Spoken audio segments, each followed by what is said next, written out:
hit subscribe.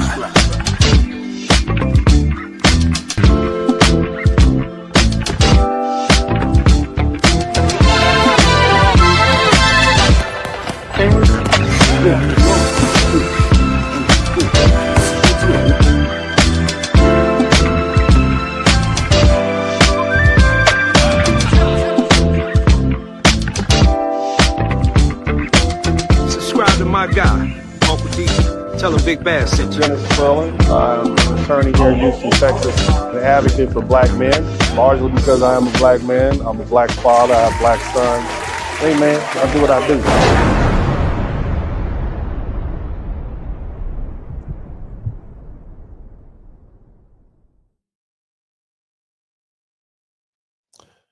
Welcome to the broadcast, everybody. My name is Dennis Spurling, and I'd like to thank you for joining me here on the Dennis Spurling podcast. And today's broadcast is When Stupid Meets Stupid. Black woman shoots white man in Walmart over parking spot. Somebody type stupid in the chat room. Okay. And the most important thing that we need to know about this broadcast is that a man is dead after a Walmart parking lot dispute in North Lauderdale, Florida. And now the whole country is looking at one question: was it murder or was it self-defense? And according to the reports, this happened on Tuesday, June 30th, 2026 at a Walmart parking lot because located at 7900 West McNabb Road in Fort Lauderdale. And the victim has been identified as 62-year-old military veteran Bart DeGulli. I can't say the name. Bart DeGulimo. I'm just calling him Bart. Mr. Bart of Lauderdale. And he was shot after what investigators say began as a parking space dispute and later died from his injuries. The shooter hasn't been publicly identified. What we do know is that she remained at the scene, cooperated with the detectives, and claimed self-defense. And as the reports circulating, no charges have been filed yet, and the case is still under investigation by the Broward Sheriff's Office, with the Broward State Attorney's Office expected to review it. Now, I'm going to state the obvious that most people are thinking but won't say it. It's stupid to get shot over a parking space. And it's even more stupid to shoot somebody over a parking space. And I know what some of you are saying. Uncle D, you should have more respect for the dead. You should say rest in peace, and I can say rest in peace, but I can also say that that was a stupid thing to die over. And both things can be true at the same time. A man has lost his life, and that's tragic, but it's also true that nobody should be dying over a parking spot outside Walmart. You shouldn't even be fighting over a parking spot outside Walmart. And I think that's fair to say. I think if the world was filled with people who just use common sense instead of feeling like they knew everything, we wouldn't have a disagreement on this subject. Now, the other thing is, not only is it stupid to get shot over a parking space, it's also even more stupid to shoot somebody over a parking space. And I know what some of you all are saying, Uncle D, but she was black like you, right? I know, right? She's a black woman and you're black. So you're supposed to be on the black woman's team. Yeah, I understand how the racial team sport works in America. I get that. But being black doesn't mean I have to stop being honest. We can still call out stupid when stupid shows up in a similar skin tone. So let's just start there, okay? Why not just park somewhere else? Why not drive around the lot? Why not go to the back of the parking lot and walk an extra 45 seconds? Okay, how about that? This goes for both parties in this situation.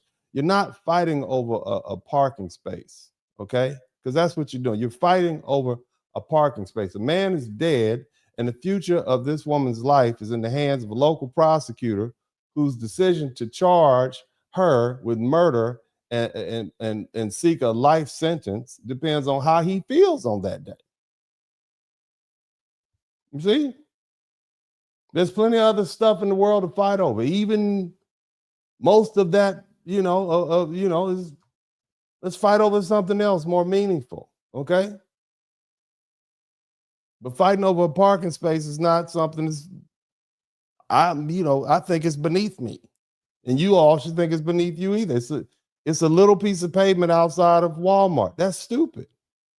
But no matter how stupid the parties are, because this case involves a black woman and a white man, we have to huddle up in our respective racial corners and support stupid because it matches our skin color. Just like fans in the stand heckling the umpire and the referee in the huddle trying to sway the call.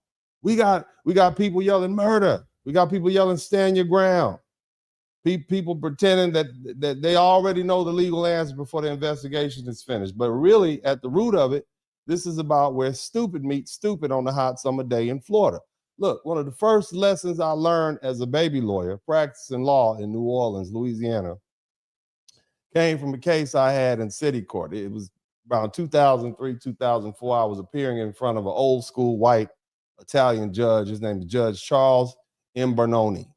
And the insurance company hired a defense firm. They had sent this young white associate down to handle the defense of this car accident. Long story short, I got a judgment in my client's favor. And instead of first filing a motion for new trial, that young lawyer filed a notice of appeal. And when his appeal was denied, he then tried to come back and file a motion for new trial. And the judge said, you can't do that. It's too late. And in my brief, I pointed out just how stupid it was for him not to simply have read what is written right there in the Louisiana Code of Civil Procedure before filing the appeal. And the judge agreed. So Judge Imbernoni, he's now retired, he had a reputation for being a conservative, defense-oriented style judge. And I knew he probably wanted to side with the defense lawyer if he could, but he couldn't side with stupid. And that was no matter how much a person may want to help you, when you start hanging your reputation and your name on stupid people and the stupid things they do, you make yourself look stupid. And that's why when I talk to young lawyers, I train, because I've trained at least a dozen to 2 dozen. I tell them one of the biggest things you do in litigation is make opposing counsel look stupid. Because if you make them look stupid, nobody with good sense wants to stand next to them. Nobody wants to defend them. Nobody wants to attach their name to foolishness. So, with that being said, all of you who have already gone into your racial corners need to understand something. And a lot of you, both white and black and whatever in between, you look stupid right now. If your first instinct is she's black, so I'm defending her no matter what, you look stupid. If your first instinct is he's white, so she must be guilty, you look stupid. If your first instinct is she said self-defense, case closed, you look stupid. The law doesn't work like that. Facts matter. Timing matters. Distance matters. Reasonableness matters. And in the self-defense case, the final seconds matter more than everybody's racial emotions. Now, what we have here, since I'm going to talk about it, to try to throw some water, cold, ice cold water on this hot flame of racial turmoil that we have going this summer. That seems to be my job. Somebody type my job in the chat room, right? Let's talk about it, okay? Florida man, somebody type Florida man. Florida man shot dead after a Walmart parking lot dispute in Fort Lauderdale, North Lauderdale. Now, before we start acting like Florida just invented stupidity, somebody type Florida man in the chat room. I want you to be certain that this isn't the first time, nor will it be the last time that an American got shot and killed over a parking space. Stupid isn't confined to one state. It spreads like herpes. Stupid is not confined to one race, one political party, or one nationality. Americans are getting shot and killed over parking spots all over this great nation of ours. The killings are happening in Georgia, Pennsylvania, Nevada, Missouri, hell, Colorado, my home state, the liberal bastion, the golden state, California, and of course, my beloved adopted state of the great state of Texas. We are just killing people over parking spots everywhere. Everywhere. And when we look at all these cases, the pattern almost always is the same. Somebody gets mad over a parking spot, it escalates, somebody pulls out the strap, and bodies hit the pavement. That's what happens. And so before we treat this Florida case, this Walmart shooting like it's new, a case of stupid, we need to understand that these killings are common in America. Let's talk about it.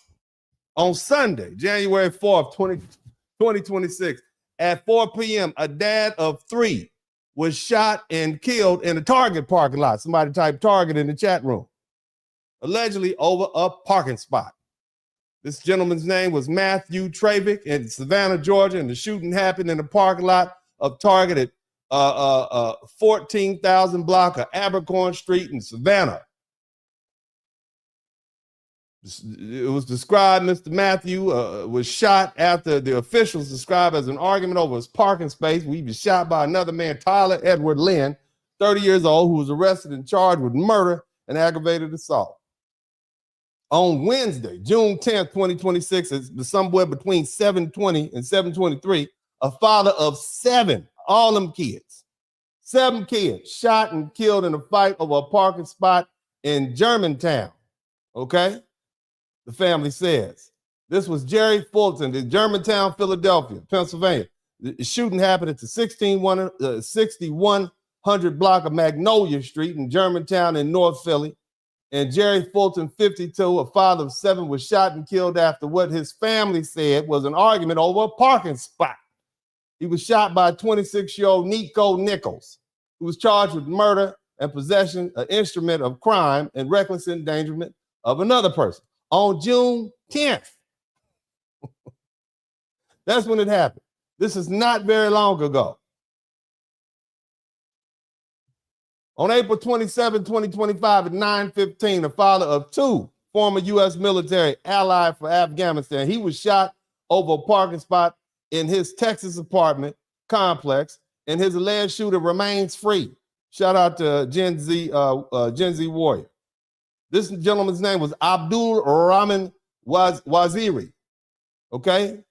Happened at Gables at the Richmond apartment complex in West Houston. Somebody typed the SWAT in the chat room. Mr. Abdul was 31. He was 31 with 7 kids. 2 kids, okay?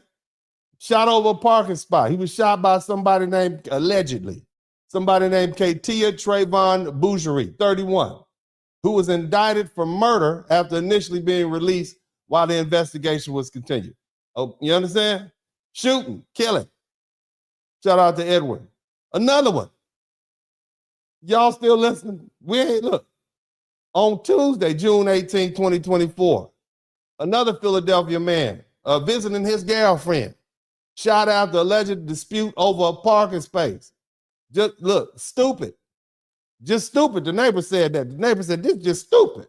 Somebody type stupid in the chat. I'm not the only one saying it's stupid. So this happened at Madison Avenue in Export, Pennsylvania. Daniel Chica, 65, Daniel Chica was visiting his girlfriend when he was shot and killed after what police described as a dispute over a parking space. Matt Miller, 32, was taken into custody after shooting, and though early reports said no charges have been filed as of that night. On August 21st, 2024, at 4:30 p.m., Takeeza Johnson, 49-year-old former Kansas City police officer, shot and killed 71-year-old Ronald Barnett after an argument began when Johnson believed Barnett drove too close to him while he was crossing the crosswalk. The killing happened outside the Walmart Super. He hadn't even parked. He was going to his car, whatever he was doing. So this happened at the Walmart Supercenter at 8600 block of North Boardwalk in Kansas City, Missouri, Kansas City, Northland in Platte County. Now on Tuesday, June 30th, Tuesday that just passed, A Platte County jury convicted this former officer of second-degree murder and recommended life in prison plus a 15 years for armed criminal action. That's the police. You understand? He wasn't acting as a police at the time. Y'all listening? So this is not uncommon. Another one. In my great state, on Saturday, August 27, 2022 at 3:20 p.m. outside another Walmart. Somebody type Walmart. Walmart, 9460 West Sam Houston Parkway in South Houston, Texas, on Bissonnette. Somebody type that SWAT. That Southwest H-Town. The shooting happened. Christopher David Hernandez allegedly shot the victim multiple times and killed Joshua Lazard following an argument connected to driving and parking. Hernandez was arrested inside the Walmart shortly after the shooting. So he tried to go in there and do some shopping. He was like, look, let me get these Cheez-Its and some of that Bluebell ice cream. And they said, no, come on. I'm going to go let me at least get it out the automatic. No, you got to come with us. Anyway, he was charged with murder. He made bond and he went to trial. You understand? He went to trial in 2025. And on March 26, 2025, during the middle of the trial, he cut his ankle monitor off, okay, didn't appear for the closing statement and the jury verdict and the sentence. They still haven't found him. But the jury still awarded him a life sentence for murder. They convicted him for murder, but he done ran off. You see what I'm saying? On Sunday, March 8, 2020, around 6:30 p.m., a man was shot and killed over a parking spot outside the Atlanta Mall. The shooting happened at Lenox Square Mall in Atlanta, Buckhead. Somebody type Buckhead in the chat room. A man named Thune Nguyen, 31 years old from Tennessee, was shot and killed after a dispute over a parking spot by Ricky Lafarge and was later convicted of murder and sentenced to life in prison without parole. Parking spots. Somebody type parking spots in the chat room. This is what we doing over parking spots. Somebody type parking spots in the chat room. Parking spaces. I'm not finished. I'm not finished. Do you hear me? I am not finished. Another person got shot. On Sunday, February 17, 2019, former NFL player is fatally shot in a dispute with a neighbor over a parking space. This happened at Eagle Crest High School in Aurora, Colorado. Anthony T.J. Cunningham, former Seattle Seahawks player and assistant principal, was shot to death by his neighbor, Marcus Johnson, after a dispute with a neighbor over a parking space, and he died the next day. Marcus Johnson was charged and later convicted of second-degree murder. How you gonna shoot the assistant principal at the high school? Damn. Somebody type stupid in the chat room. Somebody type stupid in the chat room. I got some more. So on July 19, 2018, outside the Circle K, Circle K is in the running. The Circle K food store on Sunset Point Road in Clearwater, Florida. The shooting happened on July 19, 2018. Marquise McGloxton. Somebody type Glock. McGloxton, 28, was shot and killed by Michael Drazier, I think it's Draker, after a confrontation that began over a handicapped parking space. The video of the fatal shooting in dispute. We've seen this. I think we saw this one over a parking space. It was presented to the jury, and the autopsy showed that the victim was turning away when killed by this gentleman. Okay. Autopsy evidence became important because it supported the argument that Mr. McGloxton was turning away and disengaging from the conflict or no longer posed an imminent threat when Drazier fired. So Drazier was later convicted of manslaughter and the sentence on October 10th, 2019 to 20 years in prison for the killing of Mr. McGloxton over a parking space. Now, on Saturday, September 4th, 2021, y'all still listening? This is what we doing here in America. We shooting, killing each other over parking space. In Long Beach, somebody type Long Beach, somebody type that Snoop Dogg. Yeah, somebody type Dog Pound for life. Okay, so on Saturday, September 4th, 2021 at 8 p.m. at the 900 block of Park Circle in Long Beach, California, across the street from Drake Park, okay, Juan Gutierrez, 39, and Marcela Hontorato, 44, was shot and killed after what the family members believe was a parking space dispute or a road rage confrontation. The police found Gutierrez on the sidewalk with gunshot wounds, and he was pronounced dead right there at the scene. Now, Honorato, she was a mother, and she was found nearby and rushed to the hospital, but she later died. Family members said the couple had been returning home from fishing. They went out there and got them some red snapper and some deep sea bass, and they coming home, you know what I'm saying? And some kind of way, as they was pulling up, a dispute broke out over a parking spot or a vehicle telling somebody to move. And so the mother, Honorato's daughter, later described finding her mama still alive and trying to comfort her mama before she died. And so the police eventually arrested somebody named Joshua Wells, 29, in Iowa with the help of the U.S. Marshal Service. And Wells pleaded guilty to 2 counts of first-degree murder and admitted gun use allegations. And in January 2022, he was sentenced to 70 years to life. So again, what started as a dispute over a parking spot, okay, ended up with 2 people dead and another man going to prison for the rest of his life. I'm not finished. On Thanksgiving night, November 24th, 2016, at about 6 p.m., another Walmart in Reno, Nevada, 33-year-old Matthew McGraw was shot and killed in what was first reported as a possible parking spot dispute. Later, the Colo reporting clarified that the investigators believe one driver accidentally cut McGraw off in the Walmart parking lot. They weren't even parked yet. They were not even parked yet. There are no rules in the parking lot. You say somebody cut you off, that's not even a legitimate road. It's a parking lot. You can't call that road rage. But anyway, Matthew decided it was a good idea to get out of his car with a metal baton and began hitting the other driver's vehicle and broke the side window and hit the driver in the face. And the other driver grabbed his pew-pew from inside the car and popped him through the window. And so Matthew died right then and there in the parking lot.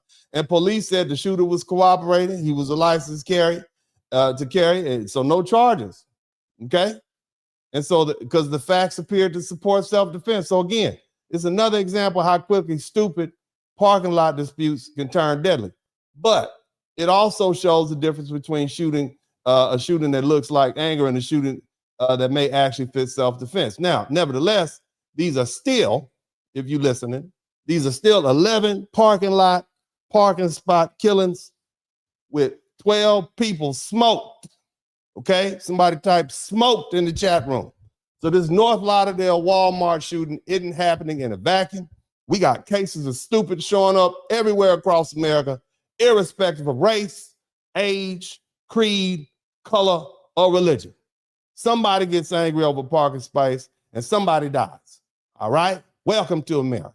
Now, today, we are dealing with a fatal shooting in North Lauderdale, Florida, in a Walmart parking lot, and after what repeatedly began as a dispute over a parking space. Let me start off by saying all the facts are not. We don't have all the results. We don't have any investigations. Nobody's been charged at this time. None of this has been presented to a jury of any kind, or a grand jury or otherwise. And so, we are solely basing what we have on what's available to the public, and what I'm telling you all is that having video is not enough. And what's reported in the press is almost always going to be sensationalized because they want you to put their eyeballs, they want you all to look at it. They want you to put your eyeballs on it. And it's because they want your likes, clicks, and views. That said, based on what we do have, we will try to put the legal framework on top of those known facts based on the current reporting. 62-year-old man, Bart Digogliomi. I'm so sorry. I don't speak Italian. I speak a little Ebonics, but for the most part, and I can't say it. Mr. Bart D was shot over a verbal confrontation with a woman. Okay, there's video footage. We've seen it all. So the legal question is this: under Florida law, because that's what happened. Is this a criminal homicide or is it justified self-defense? Now I'm gonna run some stats down to you because we're gonna talk about it. Okay, but the first thing we're gonna do is go ahead and look at some of these videos. Okay, because there's a lot of people with a lot to say, and I want to hear what the people say. We got to lay down the context. It is what it is. All right, now you all check this out. We'll start with some of these videos. Are y'all with me? Y'all hit the number 1 button. You see, this one got me running hot because I don't like stupid. Okay, I disdain stupid. There's so many other productive things you could be doing with your life. There's so many other things that you could be doing other than fighting over a parking spot in the Walmart parking lot. I think, in my humble opinion, that's a stupid way to die. Nevertheless, let's go ahead and look at the people talk. None of the evidence is, but let's go ahead and start looking. All right. It's okay for you to use deadly force if you feel like your life is in danger, unless you're a fucking black woman. At least that's what they want us to fucking believe about this incident that happened on Tuesday at a Walmart parking lot. It wouldn't be Walmart if 2 people weren't arguing over a fucking parking spot. That's what started. However, when she parked her car and got out, 62-year-old Bart came and approached her. Don't get me wrong, Miss Ma'am already had that thing loaded in her hand, cell phone out, recording. Okay.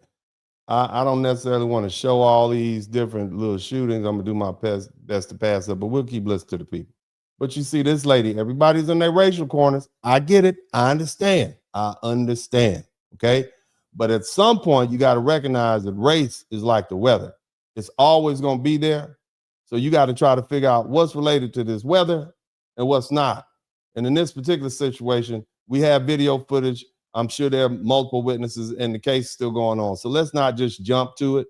But again, everybody has jumped into their racial corners, haven't waited for the facts. This thing the body ain't even cold at this point. But we'll let this lady finish speaking. But she's just showing the video. All right. A fucking veteran. You continue to argue and follow a woman even as she retreated with a weapon. And even after that little debacle where he follows her around the car and he walks away and you think it's the end of it, he comes back. And that what prompts her to finally fire her weapon. And she doesn't leave. She stays. She cooperates with police. She provides them their video. She's crying. She's fucking hysterical. And she's not even required to retreat because it's fucking Florida. The same messed up people who defended the... Yeah, but you're also not allowed to just shoot people. That's another thing. I want you all to understand. Stand your ground doesn't give you permission just to shoot people. And this gentleman is unarmed. And so that's something we're going to deal with thoroughly. But let's keep Trayvon Martin unaliving and made Florida stand your ground law the way that it is saying that she deserves to be tried for murder when she was really just defending herself. That's not what the law says, ma'am. There's a whole lot of other steps before that. You have Florida has immunity and so many other things. But go ahead, lay people. Somebody type non-lawyer in the chat room. Non-lawyer. Go ahead. Non-lawyer. Kids, it's okay for you to use deadly force if you feel like your life is in danger, unless you're a fucking black woman. At least that's what they want us to. That's not true. That's not true, ma'am. That's not true. You just jumped on the internet and you just start talking. But I understand. It's the game we play. Let's all just hop in our little racial corners. Let's all just get in our little racial corners and play the game. That's what we've been playing for almost 500 years. All right. This is the game that we play, just kicking up dust. Here's another one. Veteran, elderly man. Here's another one. So another white, innocent, veteran, elderly man was unalived by a black woman. Here we go. Another one.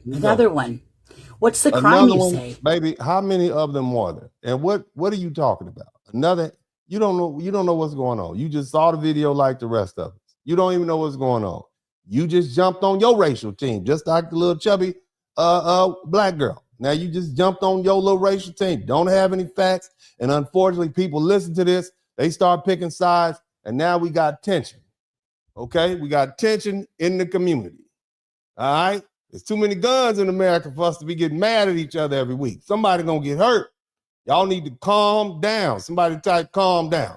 Somebody needs to throw some ice cold buckets of water on these ladies so they can calm down, because I noticed something. Let me tell you what I noticed in my experience. It's always the ones that's not going to have to do the fighting that's talking about fighting all the time.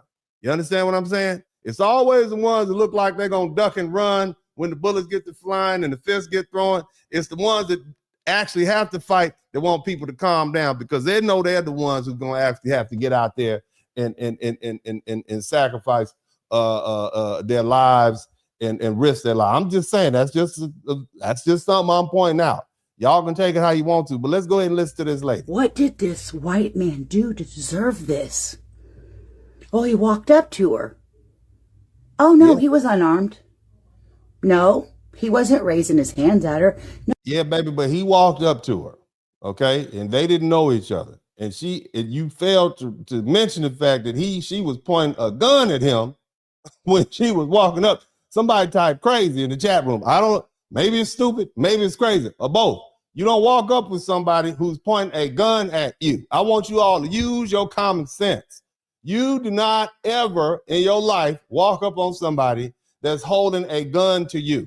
You understand what I'm saying? Does that sound like something that'll help you avoid winning the Darwin Award? I mean, I'm just saying. I don't think that's far-fetched to tell everybody in the community that you don't walk up on somebody who is pointing a gun, who has a gun trained on. Just a thought. We'll let her finish. Go ahead, ma'am. Please. No, he was walking up to her. Why was he walking up to her, you ask? Because he didn't know, he knew, but she didn't know. What would you do if somebody was walking up on you? He just walking up on her trying to present her with a bouquet of roses?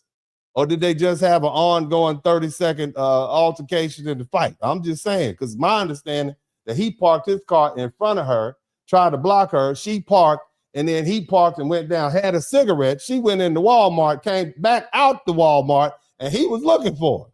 I'm just saying. I don't know. It's enough stupid to go around. It's enough stupid to go around, but we'll let you finish. Go she ahead. had a pew-pew. Yeah, From the moment she stepped out of her car, she had a pew-pew swinging it around, looking for the man. What was she supposed to do? Leave it in the car when the man was out there trying to? I don't know. I don't understand. It's enough stupid to go around. Both of them are stupid as hell. But let's go ahead and finish. I'll tell you what happened. It was in a Walmart parking lot. I guess which we know is a dangerous place. We know that's a dangerous place now, based on my introduction to this broadcast. Took a spot that she wanted, and then she gets out of the car. From the moment she stepped out of her car, she had a pew-pew swinging around, looking for him. Was she lawfully carrying it? I mean, did she reasonably believe that she was in serious? Because you can carry a pew-pew at your side if you believe that you're about to have to use it. You're justified. Somebody type justified. That's Florida law. I'm going to have to go over this because I clearly see that, it's a lot of misinformation. Unfortunately, it's going to be a tremendously long broadcast. I usually like to cut it down to 2 hours, but I'm going to have to make this long and extensive because I know it's a lot of people out there with misinformation. I want y'all to have this because I want to save lives. Hallelujah. Somebody type Uncle D is saving lives in the chat room. We all saving lives in here. Let's keep going. Yeah, there was a white Civic sitting next to him, and the white Civic said they must have been black people too. They must have been black people. So the white Civic, what are you saying? The white, they must have been. Come on, baby. Come on now. You're doing a lot. You're doing a lot. That elderly white cracker's still around. So she goes looking and she's mouthing off at this elderly white veteran man. And then it shows him approach her, and then she just pew-pews him. It was more than that. Self-defense. Remember now? No. And then hundreds of thousands of people already on this app are going. If you're going to state the facts that we know, you got to be. She was followed around by this man for about 30 seconds. She was trying to de-escalate. And it appears, based on the video alone, he was not de-escalating. You see? He was escalating. Okay, we all seen the video. Okay? So let's not just get the public all in an uproar because there are people who may not have seen the video. And when they hear you talking, see, that causes problem. That causes unnecessary conflict. Respectfully. Let's keep going. Yeah, I hope she's okay. One less elderly white veteran cracker to worry about. Yeah, that's not what she said, ma'am. She waited around for the police to show up, and she was crying, and she had, she was doing a lot, but she waited around. There's no indication that she called this man any racial epithets. There's no indication that he called her any racial epithets. It happened. Okay. So again, people have gone into their racial corners and they put a racial spin on this before the body's even cold. That's exactly what happened. So now in America, they can just poke us with a knife if, we just put our finger on them. Now, if we don't even put a finger on them, but we just walk up on them.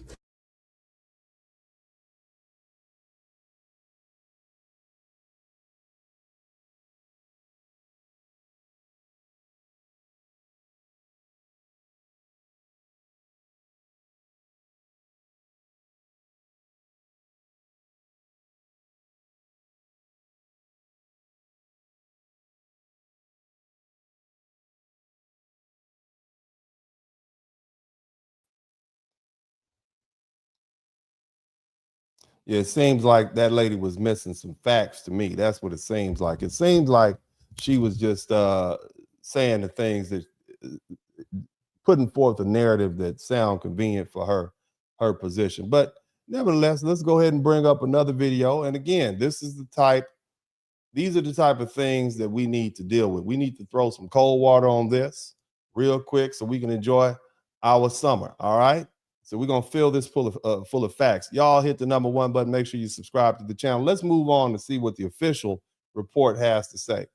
Hit the #1 button if you can hear it clearly. Confrontation in a Walmart parking lot. This is in North Lauderdale, Florida. Police say video tonight shows a man shot and killed by a woman over a parking spot. Here's Rhiannon Alley. Tonight, this confrontation over a parking space turning deadly outside a Walmart in Florida, leaving 62-year-old Bart DeGuglielmo on the ground, dying of a gunshot wound. Bart DeGuglielmo. Okay. Bart DeGuglielmo. Okay. Female shot someone outside in the parking lot. Both out there were fighting over a parking spot. An eyewitness. Now, it's my understanding she was on the phone with the police at the time of the incident. It's my understanding that she's on the phone with the police at the time of the incident. She was calling them. But let's keep listening. Witness telling ABC News it all started 5 minutes earlier with the two drivers yelling at each other through open windows. The man then parked his car, partially blocking the spot, and walked into the store. The witness says the woman managed to slip into the spot anyway. He came out. See that? This is how he parked his car. She was able to slip into that spot that he's in front of. Okay, so he was trying to stop her from parking. Keep listening to what happened. Moved his car and walked off for a cigarette. The woman is seen getting out of her car, phone in one hand, gun in the other. All right, do you understand what happened? So he parked it. He was trying to block her from getting in the spot. She managed to get around, parked in the spot. He went off to smoke a cigarette. She sat in her car. Okay. Now apparently she got on the telephone, and it's my understanding she was talking to police. Those people in the car next to her then said that guy is still over there. Okay. She got out the car with her pistol at the ready. Okay. On the phone and talking to them. So let's listen. The witness says a person in the white car tells her the man is waiting nearby. And if you look very carefully, see the little white face right there? You see the last lady say they must have been black? This is a little white face right there in the middle above that headlight. I want y'all to look at that passenger side headlight and look at the little head in there. See the little head? That looks like a little white head to me. Not to be confused with a little black head. That looks like a little white head. Okay? But watch how they just roll up out of there. I want you to see how quickly they ease on out of there. He's seen walking towards her as she points the gun at him. He then follows her around a car. The witness says the woman repeated. So they moved out of there. They moved out of that parking spot. She's still right there next to her car. He walked on in there. Warned him she'll shoot if he keeps coming at her. He appears to leave, but then returns and she opens fire. Police say the woman claims she acted in self-defense. The way that Stand Your Ground has evolved in Florida, you're entitled to use deadly force if you believe that you're defending yourself or your property from deadly force or a forcible felony. David, tonight that woman is no longer in custody. The shooting is now under investigation, and prosecutors will decide whether charges will be filed. David? Now, in Florida, they have an immunity statute where you literally, prosecutors can't even charge you. This is a special, just crazy. Florida's shooters heaven down there. But anyway, So did you hear the story? Rhiannon Alley with us tonight. Rhiannon, thank you. Deadly. Yeah. So we're going to keep on listening. So you see the news, they don't have all the facts. Nobody has all the facts. But apparently the internet has all the facts. Y'all know everything already. We just kicking up dust. We just doing it, ain't we? Just trying to raise hell. We just want a hot summer. Somebody type hot summer. We want a racially turmoil-rich summer. That's what y'all want, huh? Y'all want to mess up my ability to go to the beach and hang out without people acting a fool. That's what you trying to mess up my summer. I'm not having it. Not without a good fight. Again, there's enough stuff to fight about here in America without us. From Broward County, Florida, where a man and a woman are in a Walmart parking lot and they get into an argument over a parking space. And the woman is trying to get back to her car and the man is follows her to her car. She's not trying to get back to her car, baby. What she's trying to do is go into Walmart and do her daily shopping. Okay, she got out the car. Her car was right there. She literally could have got back in the car. She has no duty to retreat to her car. But at least we want to get the facts straight, because everybody seems to have their own little twist on this thing. And I know, because again, we talk about the racial game that we play here in America. So this little white lady, and I'm assuming she's white, that you cheering for the wrong team according to the white team that cares. Okay, you are, and so the black people say, yeah, see, even one of their own is on our side. This is like when you're in the stand in Philadelphia and you yelling at in the Philadelphia team is losing or something like that, and the refs give them a call, and then one of the Philadelphia fans say, yeah, the other team is correct. You might get slapped up for that, baby. You got to be careful out there. It's tight. It's racial out here. But anyway, again, let's continue with the racial games that we play. Let's go. And she pulls a weapon and she's telling him to get back and to get away from her. And he keeps trying to confront her and keeps charging at her. And she shot him. And conservatives are mad about that. Like, I'm really confused, because why would conservatives be mad about that? It doesn't make any sense, actually. Well, because he was unarmed. That's the presumption. And I don't know, the facts are not always all in, but she brought a gun to a fist fight, basically. Okay, that's what it is. And they're basically saying it wasn't proportional. Why would you shoot a man who's unarmed and all he hadn't hit you yet? Now, the thing about stand your ground, you don't have to wait till somebody hauls off and hits you in the face if you feel that there's a serious risk of serious bodily injury or death. You don't have to do that. You don't have to wait till they start ragdolling you before you let one off on them. Okay. But again, that is a complicated, fact-intensive assessment that hasn't been done yet. Okay. But we're gonna keep moving. They're mad because she didn't get arrested, which I don't know. I feel like the NRA should have something to say about that, since that's like kind of their whole deal. Don't they hand out those NRA cards that say, like, if you ever have to... Other thing you have to understand is people have their own political agendas.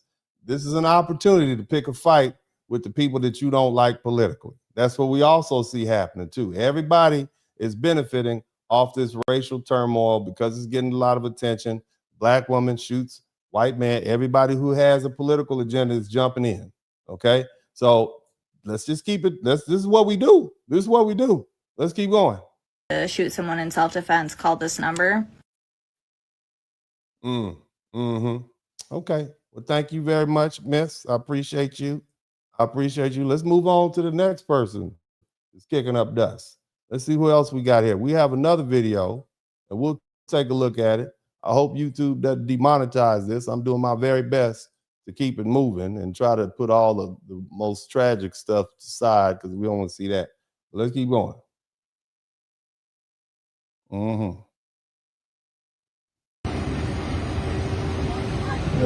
this is it. There. Oh shit!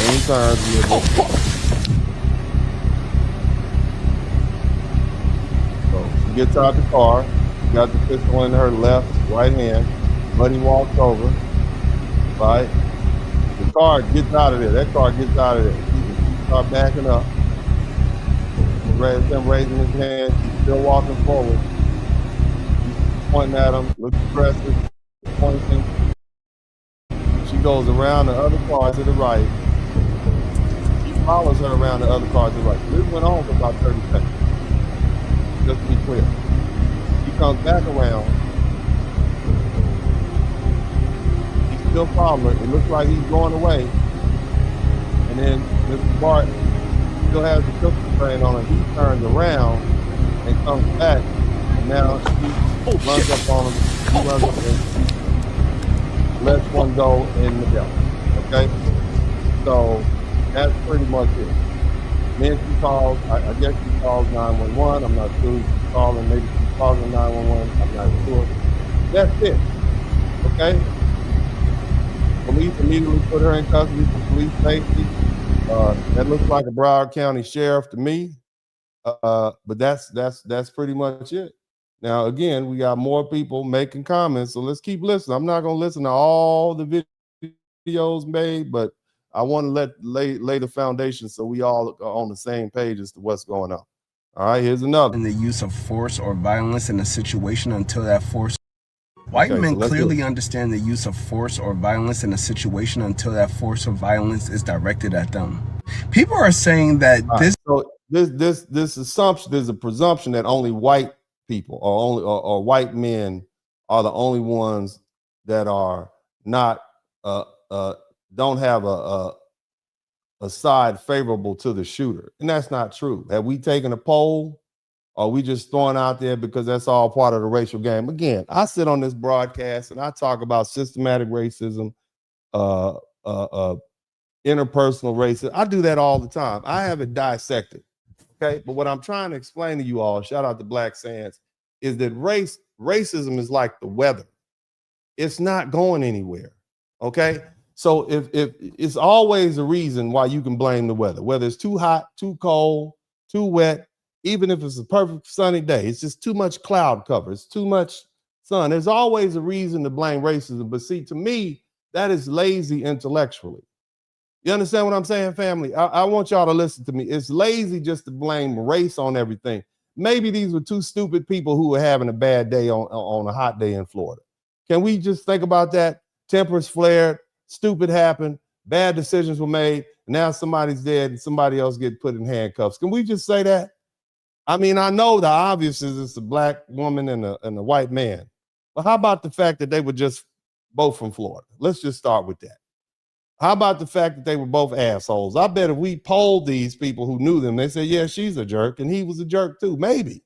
I'm just saying, maybe it's just two jerks that met it was destiny. Two jerks met at a Walmart parking lot, and it popped off. All right? Why does it always have to just be, it's because she's black. It's because she's white. I'm just saying, again, we can always interject race into it. I don't mind doing that, but I want to speak about it in a very intellectual way because see, what's happened is over the past 50 or 60 years, everybody just throws race into everything. And now race means, when you say somebody's race, it means nothing. Hell, some people damn near take it as a compliment. It has become ineffective. It has no meaning when you start labeling everything race. You understand what I'm saying? I just want you to hear that. Now, I'm 100% down for a legitimate conversation about the effect that race has had on the criminal justice system. We know that there is some unfairness in that. But if we just going to throw it out there for everything, especially before all the facts come in, well, damn. I'm saying, what effect does it have? It means nothing. But I'm going to let the fella finish talking. This black woman should have let this man attack her, physically attack her, before she fired the shot. This man blocked her and followed her around the parking lot. Is approaching her as she's backing away and trying to run away from this man, and he is still approaching her. When do you let off a shot at that point? Y'all rally behind, stand your ground. You let off a shot when you reasonably believe that you're going to suffer serious bodily injury or death. That's when you do that. Okay. And that is something to be determined by the jury based on all of the facts, all of which are not in at this point. Okay.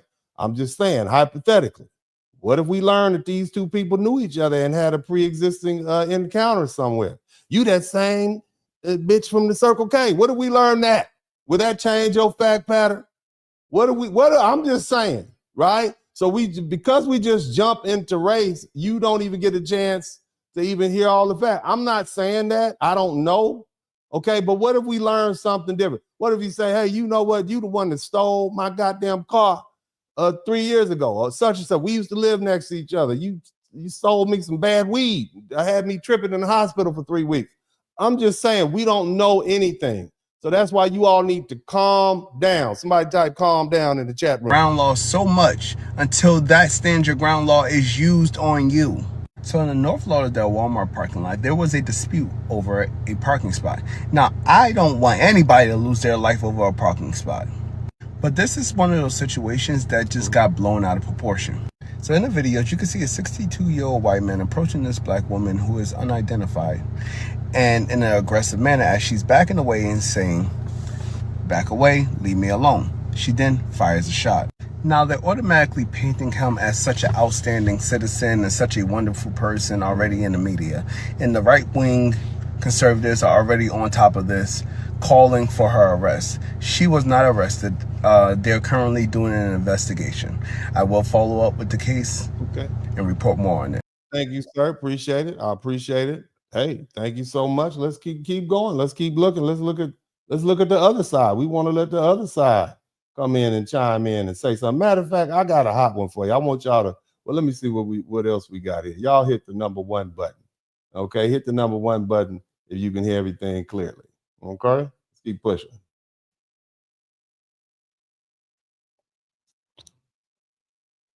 Now, who's mad at me, by the way? I want all you all to be mad. Go ahead and type coon and boule. Go ahead. I'm just doing my job as a lawyer. This is what I do. I want you all to type all these mean names in the chat room. Don't forget that. If you're mad, go ahead and type that in the chat room. If you're white and you don't like what I'm saying, go ahead and type race hustler.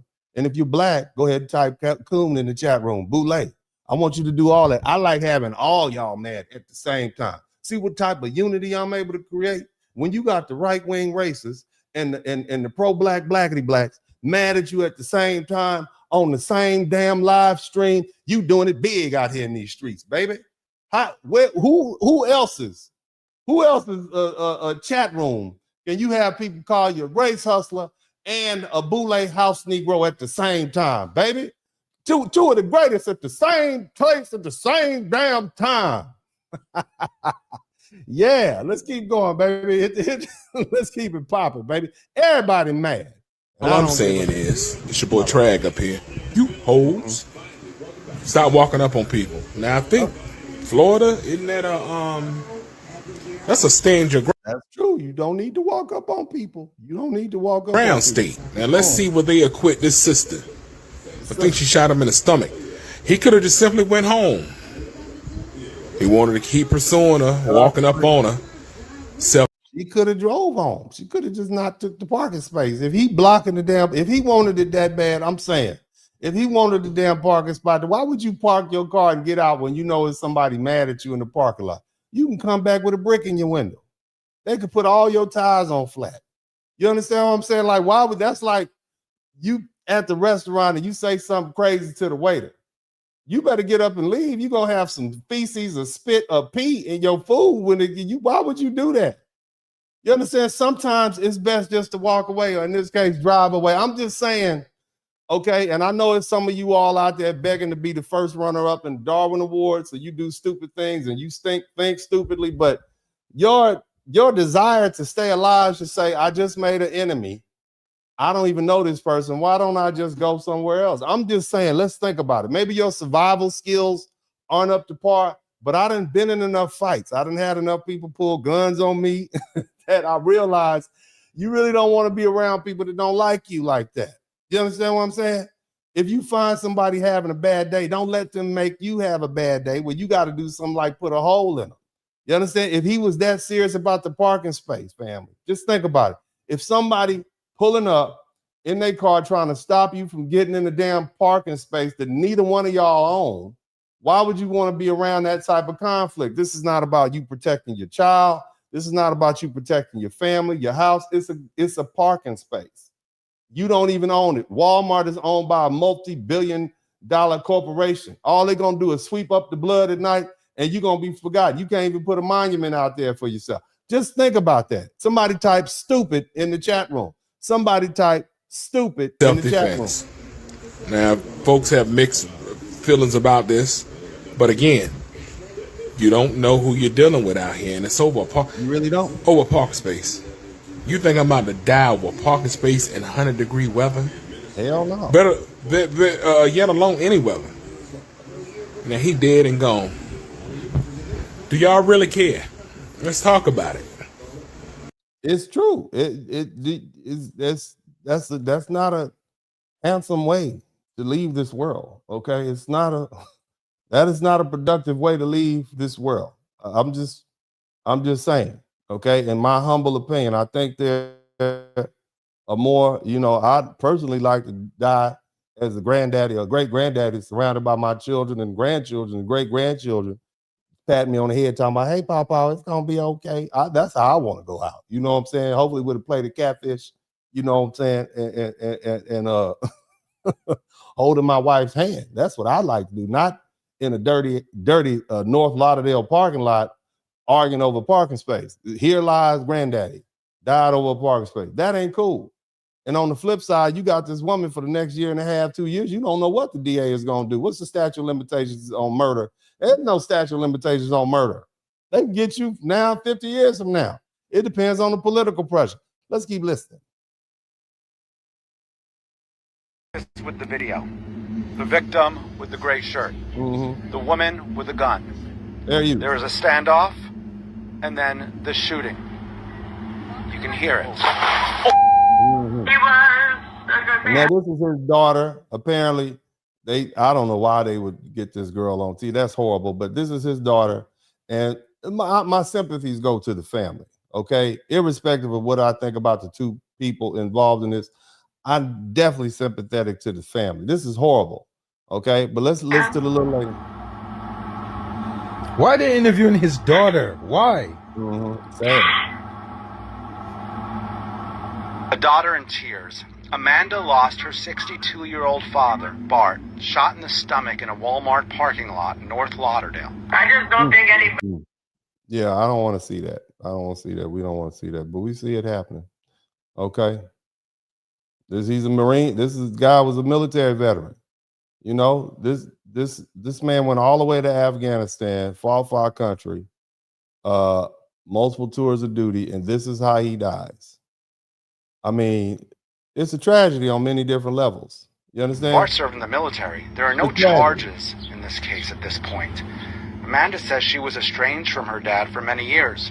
But recently, they were working on repairing their relationship. Look at that. Beautiful grandchildren. This is where this man's supposed to be hugged up with his grandchildren on the 4th of July. And yet, he over in the morgue somewhere because he was arguing with somebody over in the parking lot. Y'all need to calm down. I want each and every one of you all listening to me right now. When you think about doing something stupid, I want you to think about me telling you that's stupid as hell. Calm down. Act like a goddamn adult instead of a goddamn chimpanzee. And that goes for all of y'all. The black chimps, the white chimps, the Latino chimps, Asian, all of y'all. A bunch of hairless chimpanzees running around, territorial, acting like savages. That's all of y'all. Everybody. I know Judd the Builder. Look, everybody got a little chimp in them. And you act like savages. And, you know, there are books written on the duality of man. And unfortunately, we have not walked away from that savagery. Your territory, you arguing. I mean, look, I don't even want to go here, but you got one young man who stabs another young man because of a stadium seat that he didn't want to move out of. And it's a whole stadium full of seats, just a whole stadium. You could have slid out. You got a hoodie on, right? So now we're talking about ego. We're talking about ego and territory. We're just a bunch of great apes.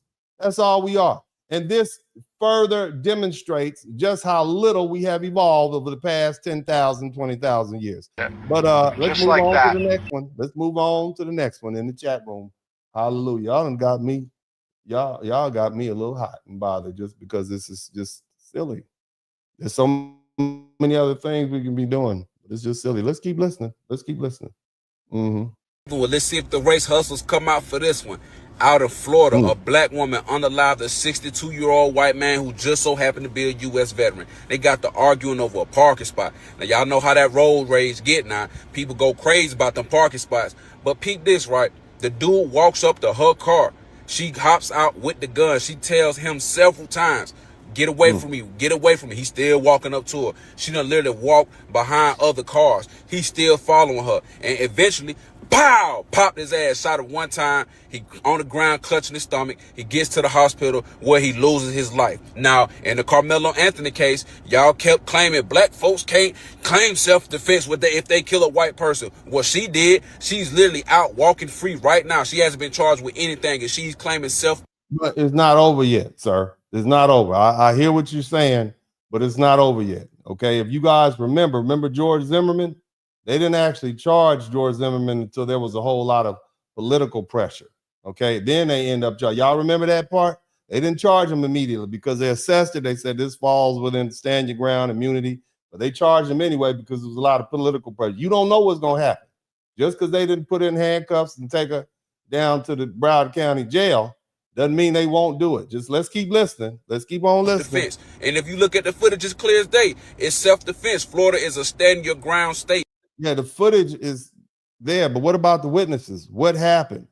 What were there any what was said? You can't hear that in the footage. You see, and this is a problem when you have people who are lay people, somebody type non-lawyer, who are on the internet and just putting out information. It just makes people unnecessarily angry before we know anything. So now you got people walking around like, shit, I got to go to Walmart. God damn, I got to get a loaf of bread and I got to get some Newports and a loaf of bread. I don't want to get shot into Walmart. So you got your pistol.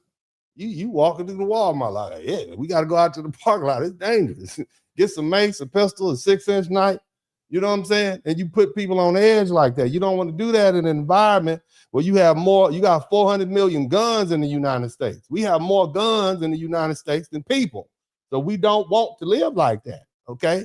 Normal people want peace and conflict-free living. That's first world living. Somebody type first world living in the chat room. All right, we're going to move on to the next one because y'all get the point that this gentleman is making. And I got a whole lot to say about this breakdown. Let's listen to what some of the sisters have to say about this because, you know, this affects them. And, you know, a black woman was forced to defend herself and shoot somebody because she felt threatened. And, of course, you know, we hear black women say nobody, you know, defends them. And so apparently they are defending themselves with firearms. Let's listen to what she has to say. Framing is intentional. It seeks to paint the aggressor as the victim and the victim as the aggressor in an attempt to put political pressure on the Broward County State Attorney's Office to charge this black woman for defending herself. Well, he did die. Okay, like she didn't defend herself by kicking him in the balls, right? She didn't kick the old man in the balls. Like I get it, you know, she's a woman, right? But you know, women are equal. Somebody type equal. Isn't that what Ketanji Jackson Brown said? Right? What is a woman? Right? But nevertheless, you know, she did use dangerous, lethal force, right? She couldn't just kick the old man in the balls if she wanted to reach out and use kinetic force on him, so to speak.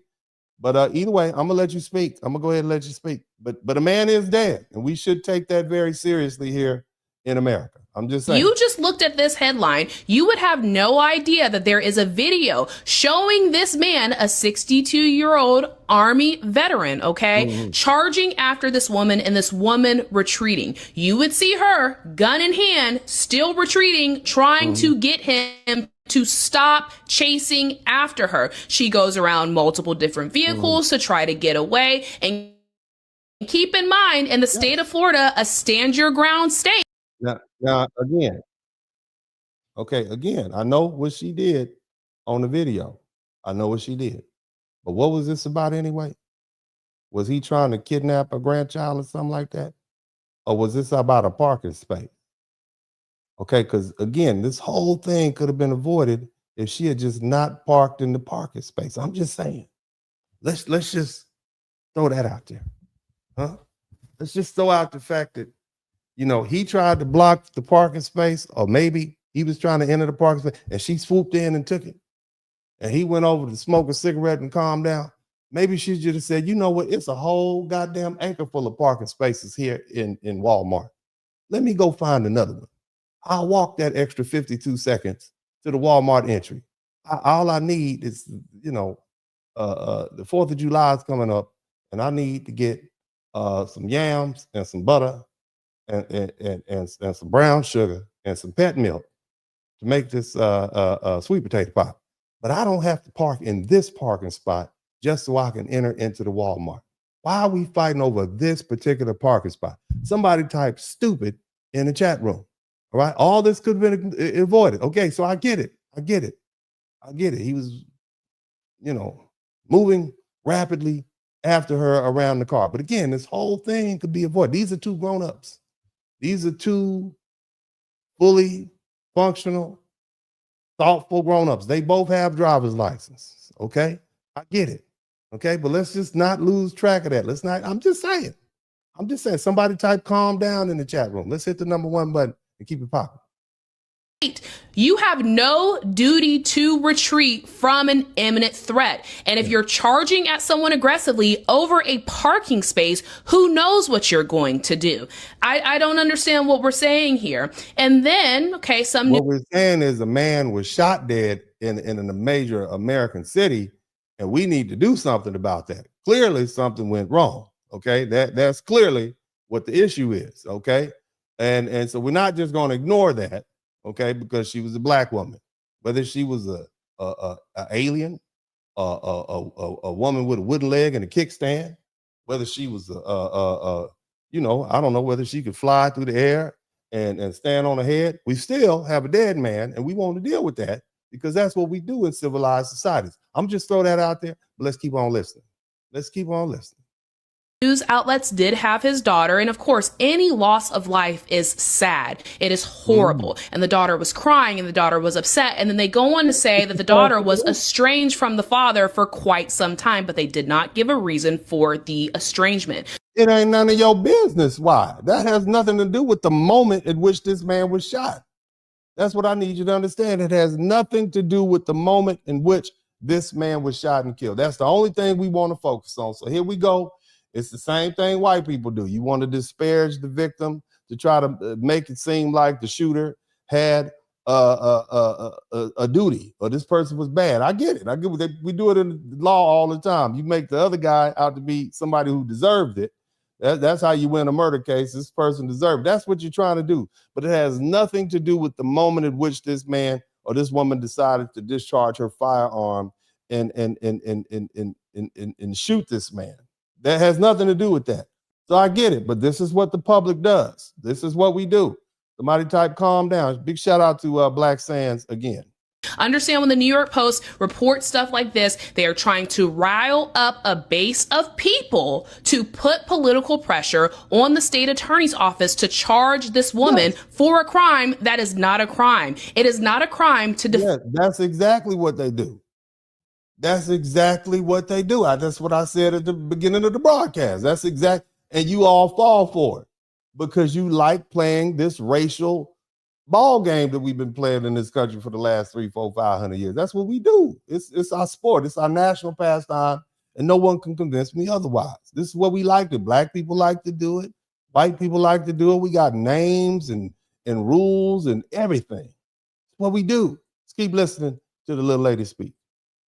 Defend yourself from a threat. And yes, again, any loss of life is very sad, but you have the ability, you have the right to defend yourself if somebody is charging after you. Somebody type non-lawyer in the chat room. All right, let's look at, we got a couple more and then we're going to move on to the lesson because I want to go ahead and get you all up to par about exactly what's going on. Seems to be a lot of misunderstanding as to what self-defense. Year old Bart DiGugliano.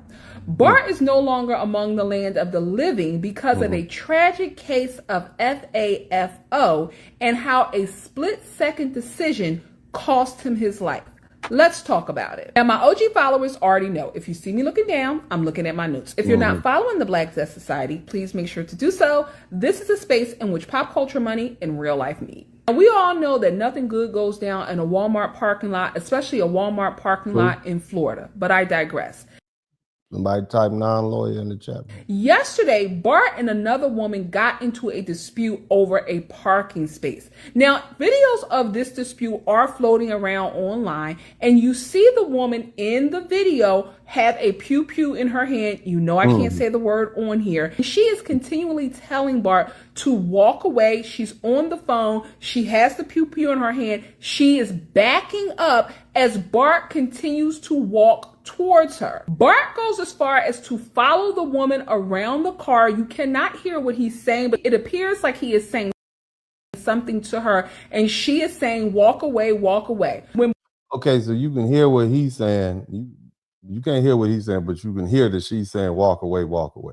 Don't you think that's a bit presumptuous? I mean, I'm just saying, it appears, what if it appears that she was saying something that, was inviting him to the conflict? Do you know that? Because see, again, we don't have all the facts in this particular situation. We don't know what was said, and that's why it's important to get all the witness statements in.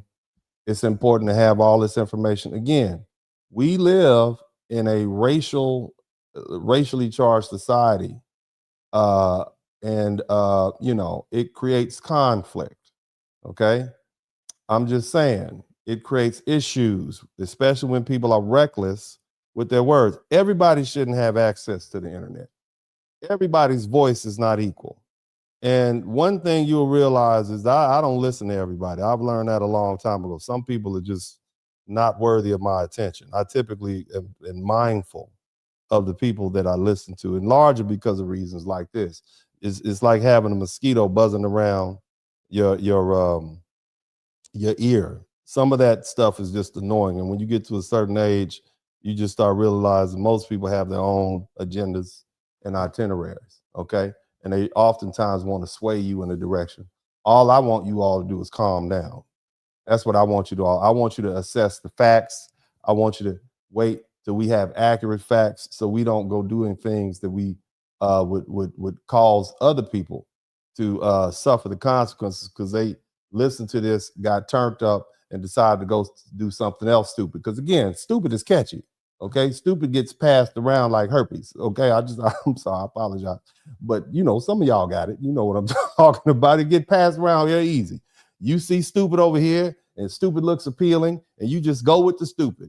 And the next thing, we got people walking down the middle of highways with flags and tiki torches. You got other people talking about F this guy and F that guy and all that sort of stuff.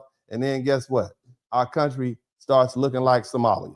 You understand what I'm saying? So I'm just throw that out there. We'll let this lady When Bart gets, I guess, too close for her comfort, she releases one shot. Bart goes down, and Bart is no longer among the land of the living. Now, the woman is not currently in jail, nor was she arrested. She remained at the scene, and you see after she unloads on Bart that one pew-pew shot, she places the handgun on top of the car, and witnesses say that she was very distraught over what had happened. Now, to me, it seems like a clear case of stand your... And I'm sure she's a human being. Who wants to unalive? Who wants to shoot somebody? You don't want that. Ground. I am not an attorney, but I have eyeballs. You are not an attorney. Somebody type non-lawyer. We clearly see. And I have a brain. And the woman continued to tell Bart with a loaded pew-pew pointed at him to stop, to walk away, and he did not. Nobody in their right mind continues to approach a person with a loaded handgun pointed at them. But I mean, here's the other thing. Again, we don't have all the facts. What if we find out she hit this man's car as she was entering into the parking space? And then she pulled a gun on him when he confronted her about it. What if those facts were added into this? I'm not saying that justifies running up on somebody. I'm not saying that justifies pulling a pistol on somebody. But what if the facts change? Do we know what happened before we just start jumping to conclusions? That's all I'm asking. Because if somebody hit my car, and then I'm saying, hey, let me get your insurance information. They like, F you, dude, stay away from me. I'm like, what are you talking about? You see, I don't know. I don't know what happened. I'm not adding that to the facts and pattern, but I'm saying the public, you all are uninformed, just like I'm uninformed, and we need to let these police and these other folk figure this out before you all turn this into another racial conflict, and then we just go burn all our stuff up and tear it down, and people start getting fired, and we get more Chud the Builders out here feeling like the people are losing, white people are losing their country. It just creates more issues. Okay, that's all I'm saying. Let's be a little bit more let's be more what is the word? Let's be more mindful, demure. How about that? Can we try that? Can we be more mindful and demure? Is that okay? Let's try it. Let's keep going. Bart did, and unfortunately, he FAFO'd. It is Florida, and this woman is black, and as a result, I am not quite sure that the stand your ground law will apply to her because of those circumstances, but we shall see. But as always, I want to hear from you regarding this case. Do you think it's a clear-cut case of stand your ground? Do you think that there was no threat and that she used excessive force? Sound off in the comments. If you found value in this post, I don't see a lot of value in that, but thank you so much. I appreciate the time in which you spent to put it together. But what we're going to do is we're going to go ahead and move on because I want you all to kind of really understand the layout of the law. All right. Now, let's go ahead and try to understand what's going on. You guys make sure, if you have not already subscribed to the channel, make sure you subscribe to the channel. I'm trying not to make this a boring law school class, but it's important for you all to understand. So, here we go. The legal question here becomes, this is going to fall under Florida law. And the question is this a criminal homicide or is it just self-defense? You understand what I'm saying? Now, if you guys don't know, I'm an attorney. I've been practicing law for 26 years. I'm licensed in Florida. Well, I'm licensed in Texas, Louisiana, New York, Illinois, Michigan, and Arkansas. I'm admitted to practice law in the Supreme Court of the United States, the Fifth Circuit U.S. Court of Appeals, multiple federal courts throughout New York, Illinois, Arkansas, Oklahoma, Louisiana.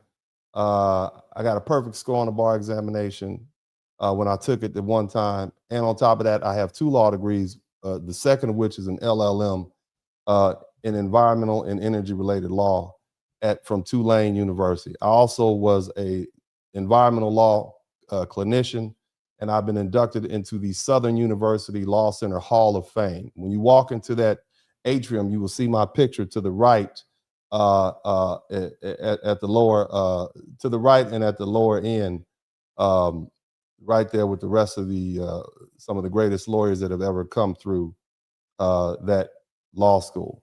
Now, the one thing I can tell you about the criminal practice of law, it is not complicated. In fact, it is only required. They start teaching it to you in the first and second year of law school. It's very easy to understand. It's a very uncomplicated area of law. Pretty much any baby lawyer fresh out of law school can go out, hang up a shingle, and start practicing criminal law.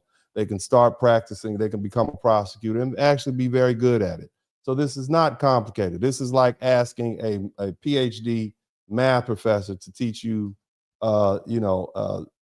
pre-algebra. Okay, so this is easy to understand. And what I'm going to do is try to make it as easy for you all to understand as possible. A lot of times people say, oh, well, you practice personal injury. No, I practice complex civil litigation, which means I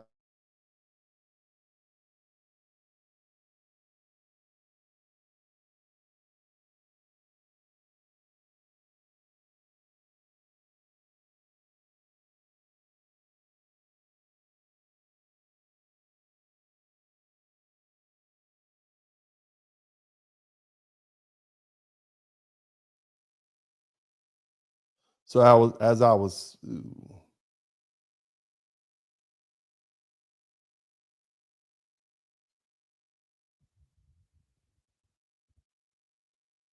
yeah. Mic check. Okay.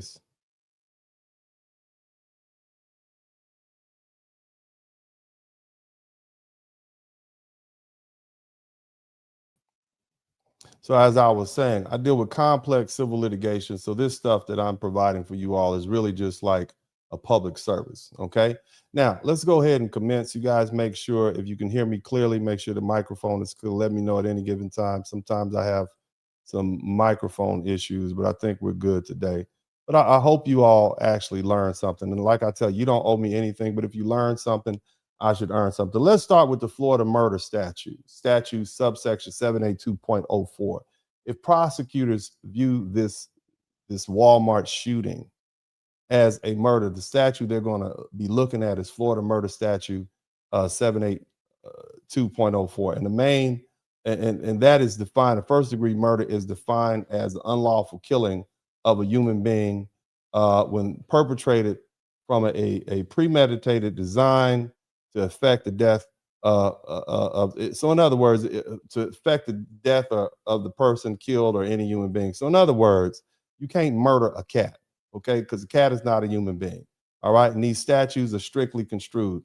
On top of that, first degree murder means you planned it out, okay? That means somebody made you mad, you went back to your car, got your pistol, came out, and then popped them, okay? That's premeditated, all right? Doesn't have to be a long period of time. First degree murder is also defined as when committed by a person engaged in perpetrating or in an attempt to perpetrate certain felonies is murder in the first degree. So in other words, if you robbing somebody and you end up killing them, that you might get the death penalty. That's first degree murder, okay? Now, for this Walmart parking lot case, based on what's publicly known, we're looking at a second degree murder case, okay? That's what's more likely, and that's going to fall under subsection 782.04, okay? And that says the unlawful killing of a human being when perpetrated by any act imminently dangerous to another and in a depraved mind, regardless disregard for human life, although without any premeditated design to affect the death. In other words, you didn't plan it; it happened. Okay, and they're looking at the mindset. But in plain English, first degree murder generally requires premeditation or a felony murder. Second degree murder doesn't require the state to prove that you planned the killing in advance. So for second degree murder, the state would argue that firing the gun during this parking lot confrontation was an act of imminently dangerous to another person, showing a depraved mind regardless of human life, a disregard for human life, and it wasn't legally justified. Now, let's talk about Florida self-defense. But again, that's only one analysis, okay? The defense side is going to start with the self-defense statute, which is subsection 776.012, entitled Use or Threatened Use of Force in Defense of a Person. Okay, a person is justified in using or threatening to use deadly force if he or she reasonably believes. Somebody type reasonable. Somebody type reasonable. Somebody type reasonable in the chat room. Shout out to everybody who's contributed to the super chat. Thank you so much. I see y'all. I'm just trying to keep this thought. Reasonableness. If they reasonably believe using or threatening to use such force is necessary to prevent imminent death or great bodily harm to herself or another, or to prevent the imminent commission of forcible felony. So self-defense also extends to third parties. You could use self-defense as a defense if you're defending your son or your daughter or a family member. Okay, so it extends that. Is it reasonable? Somebody type reasonable man in the chat room. Reasonable man. Now, the same statute also says that a person who uses deadly force under those circumstances doesn't have a duty to retreat, all right, and has a right to stand his or her ground if she isn't engaged in criminal activity. You can't be robbing somebody and sitting in their house with their flat screen and their Rolex watch talking about, I have a right to stand my ground. You can't do that because you're committing some criminal activity, all right? And so that's where it's going to fall apart. But in this particular case, this woman, she was traversing in a Walmart parking lot. There's no indication that she had no right to be there, and she was within her grounds to do that. So let's move on. Florida stand your ground law doesn't mean that I was scared, so I get to shoot. Okay, that's not what it means. Okay, he kept walking toward me, so the case closed. That's not what it means. Okay, all right. I warned him, and he didn't listen. So I'm automatically justified. Nope. Okay. Doesn't mean that. But it also doesn't mean she had to wait until he was ragdolling her and grabbing her up and knocking her on the ground and choking her or seriously injuring her before she could use force to defend herself or deadly force. The statute focuses on whether her belief was reasonable and whether deadly force was necessary to prevent imminent death or great bodily harm. The word imminent is everything. It means right now, about to happen right now, it's popping off, okay? And the threat can't be speculative. You can't just be, oh, aliens about to come down and invade, and then he was trying to hurt me, and I thought he was with the aliens. So that's crazy as hell. That's speculative, okay? It can't be theoretical, okay? It can't be based on only anger or disrespect. He said something racist to me. He called me the N-word, so I popped him. No, that ain't gonna work. You're gonna go to jail for that, okay? It has to be close enough, serious enough, and immediate enough that a reasonable person in her position would believe deadly force is necessary. Now, so from a legal standpoint, this case turns on facts like these. At the moment of the killing, was he advancing or retreating? Okay, was she backing away or moving toward him? How close was he when the shot was fired? Was he armed or was he unarmed? Was he making threats? Was he reaching for her? Was he attempting to hit her or strike her? Did she warn him? Did he ignore the warning? Was the gun already visible? Did he continue closing the distance after seeing the firearm? Was she trapped near the vehicle? Could she safely disengage, even though Florida law may not require a retreat? The questions are, did she escalate the confrontation by introducing the firearm? Did he stop, slow down, turn away, or disengage before the shot? Those are facts that decide whether this was a lawful shooting or a criminal homicide. And if the evidence shows that she was backing away, had the gun displayed, warned him to stop, and he continued moving toward her despite seeing the firearm, that's crazy as hell, probably stupid. Bottom line is that she probably has a real self-defense argument under Florida statute 776.012. That doesn't automatically mean she's gonna walk free, but it gives the defense a whole lot more, to work with. Okay. On the other hand, if the evidence shows he wasn't close enough to hurt her, wasn't threatening her, or great bodily harm on her, had stopped advancing, was merely arguing, or that she fired out of anger, then the state case becomes much stronger under Florida statute 782. Now, I want to tell y'all something that you probably don't know. Immunity from criminal prosecution. Did you know that Florida has immunity from criminal prosecution and civil action? Florida has a whole separate immunity statute. I haven't yet to hear any of these non-lawyers talk about it.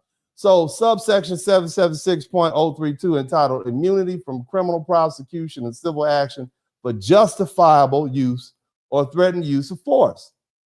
And the key language says that a person who uses or threatens force as permitted under 776.012, subsection 776.013, or subsection 776.031 is immune. You hear that? That means they can't touch it. That's what that means, okay? So I just told you guys what the self-defense statute is. And so if she has self-defense and she's valid, guess what? She's immune from prosecution. That's a get out of, you can't even arrest me card. That's what that is. And the statute also says criminal prosecution, including arresting and detaining in custody or charging or prosecuting the defendant. You can't do none of that. Think about that. That's immunity. That's what Florida does.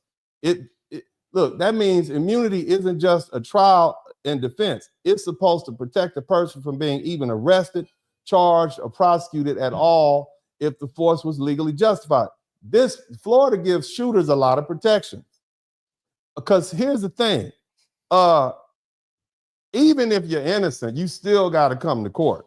You still have to pay a lawyer. You still have to pay a retainer. You still have to make bond. You're still going to have to miss work. But that Florida immunity statute means, the police can't even arrest you. They can't even detain you. So that makes sense why they detain her, put her in handcuffs, and then let her go after. I mean, just think about it. All right. And that statute also tells police what they can and can't do. Law enforcement can use standard procedures to investigate the use of force. Shout out to Griff 6159. But they can't arrest you.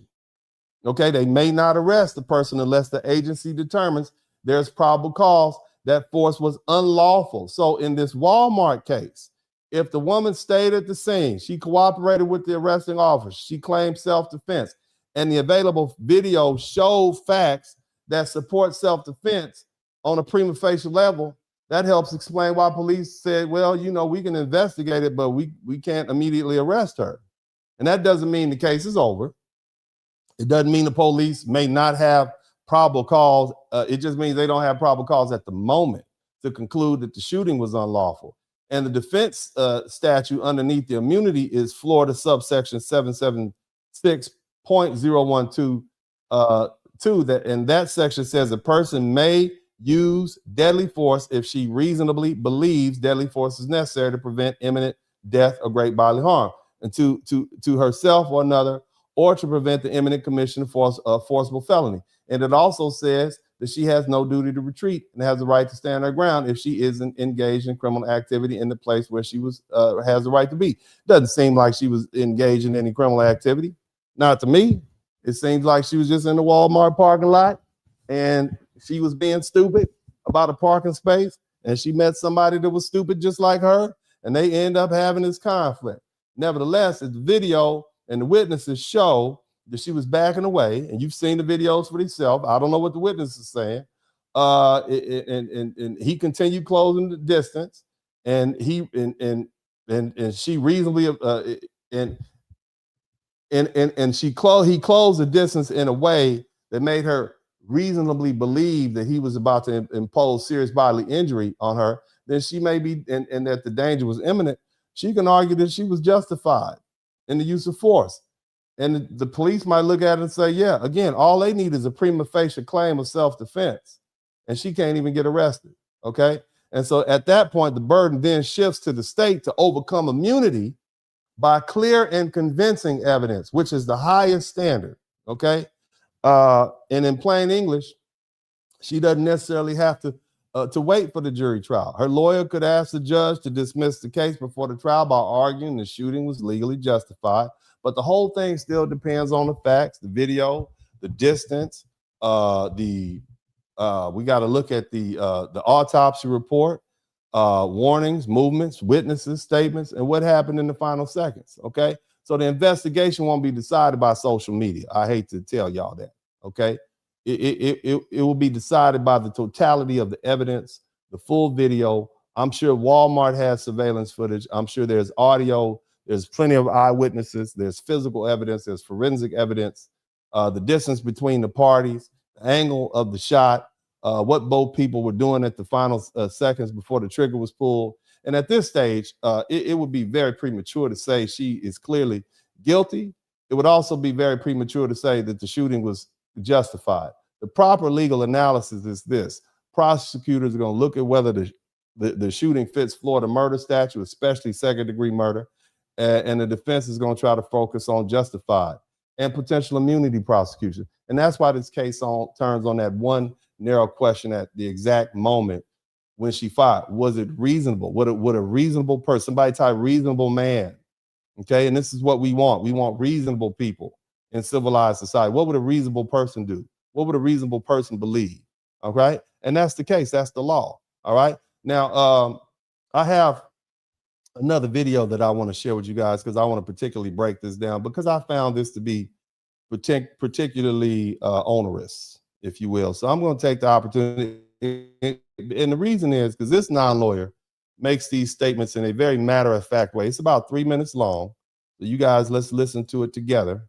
And this one, ladies and gentlemen, I'm going to actually just let him speak through the whole video, and then I'm going to come back and address it. You guys, please just sit back and listen. This gentleman, I don't know him, don't know who he is, but he starts off with man fatally shot in Walmart parking lot following dispute over parking space authority. This is him. Let's listen to the dude with the yellow safety vest on. Somebody type yellow safety vest. So let's talk about this one, ladies and gentlemen, because again, same narrative, people don't understand how the law works in these types of situations, so we'll go over this. So what I'm going to do for y'all is I'm going to list the penal codes up here in this section of the ones as we talk about them of what you're going to be looking for to understand how this is going to apply. So the first one that you're going to be looking for is 790.10. That's the improper exhibition of a firearm in Florida. And yes, the moment that she stepped out of said vehicle, she's displaying her firearm. There's video that's already out there showing this. So she wasn't even provoked or anything like that. She's already doing this. She's in violation. It's a misdemeanor. Next comes because people want to bring this. All right. So the first mistake that this gentleman made, well, let me say this.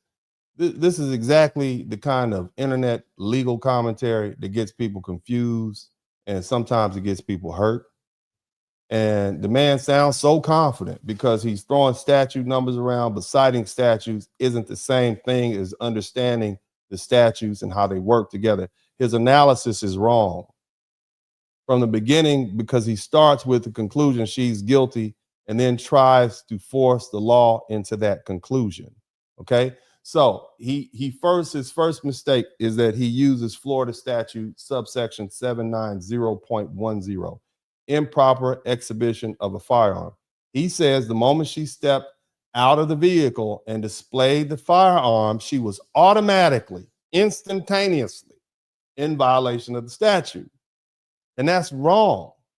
Section 790.10 does make it a first-degree misdemeanor to exhibit a firearm in a rude, careless, angry, or threatening manner. But the statute contains a critical exception, not in necessary self-defense. Okay? In other words, the statute itself says improper exhibition doesn't apply if the display was part of necessary self-defense. So you can't say she displayed the gun, therefore she's guilty, without first deciding whether she displayed the gun because she reasonably believed she needed to defend herself. He skipped that part. Okay, he skipped that exception inside the very statute he cited. And see, this is the danger of this layperson analysis. This is reading half the statute and pretending the other half doesn't exist. He would fail his law school test on criminal procedure if this was the test. Let's keep listening. This up is we're going to have to go with stand your ground. Now again, in this one, you're mostly going to be looking at 776.013 section 1 part B. Now that's only because people out here are saying, oh, she had a right to stand her ground. So okay, if you do that, fine, and you have to use that one because it was unaliving force that was presented before there. So again, if you're using that, they say that you have to claim self-defense, right, in that part. So then you're going to have to go to 776.012 section 2 in Florida. And nowhere in there, if he's staying so far away, which is almost a body length away, not using a weapon or anything like that, I'm sorry, you fall flat. She is going to be found guilty by that standard. So what is she going to be guilty of? You have two options. Okay. All right. So again, let's he's still treating displaying or pointing the gun as automatically criminal, and that's the fallacy. Florida law doesn't work that way. Florida self-defense statute 776.012 expressly covers both the use and threatened use of force. Use and threatened use of force. In other words, self-defense can also be the threatened use of force because displaying a firearm is considered assault. Somebody type assault and battery. We're going to learn something real quick. Assault is placing a person in reasonable apprehension of receiving a battery.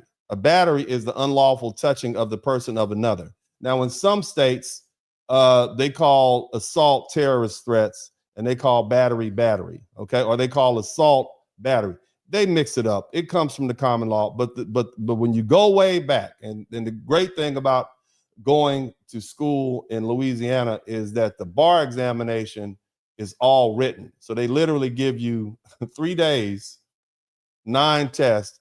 They give you some blank paper, and then you have to write it all out, which means you have to do some thorough research. And the only place you can learn the Napoleonic Code is in Louisiana, either at LSU, Southern University, or Tulane. But the bottom line is it's not a fill in the bubble test. It's a, you need to literally read it. And so because of that, we had to go old school. So assault and battery are the proper terms. But the bottom line is typically displaying a firearm against someone is considered assault. In other words, just pulling it out is a crime. Okay.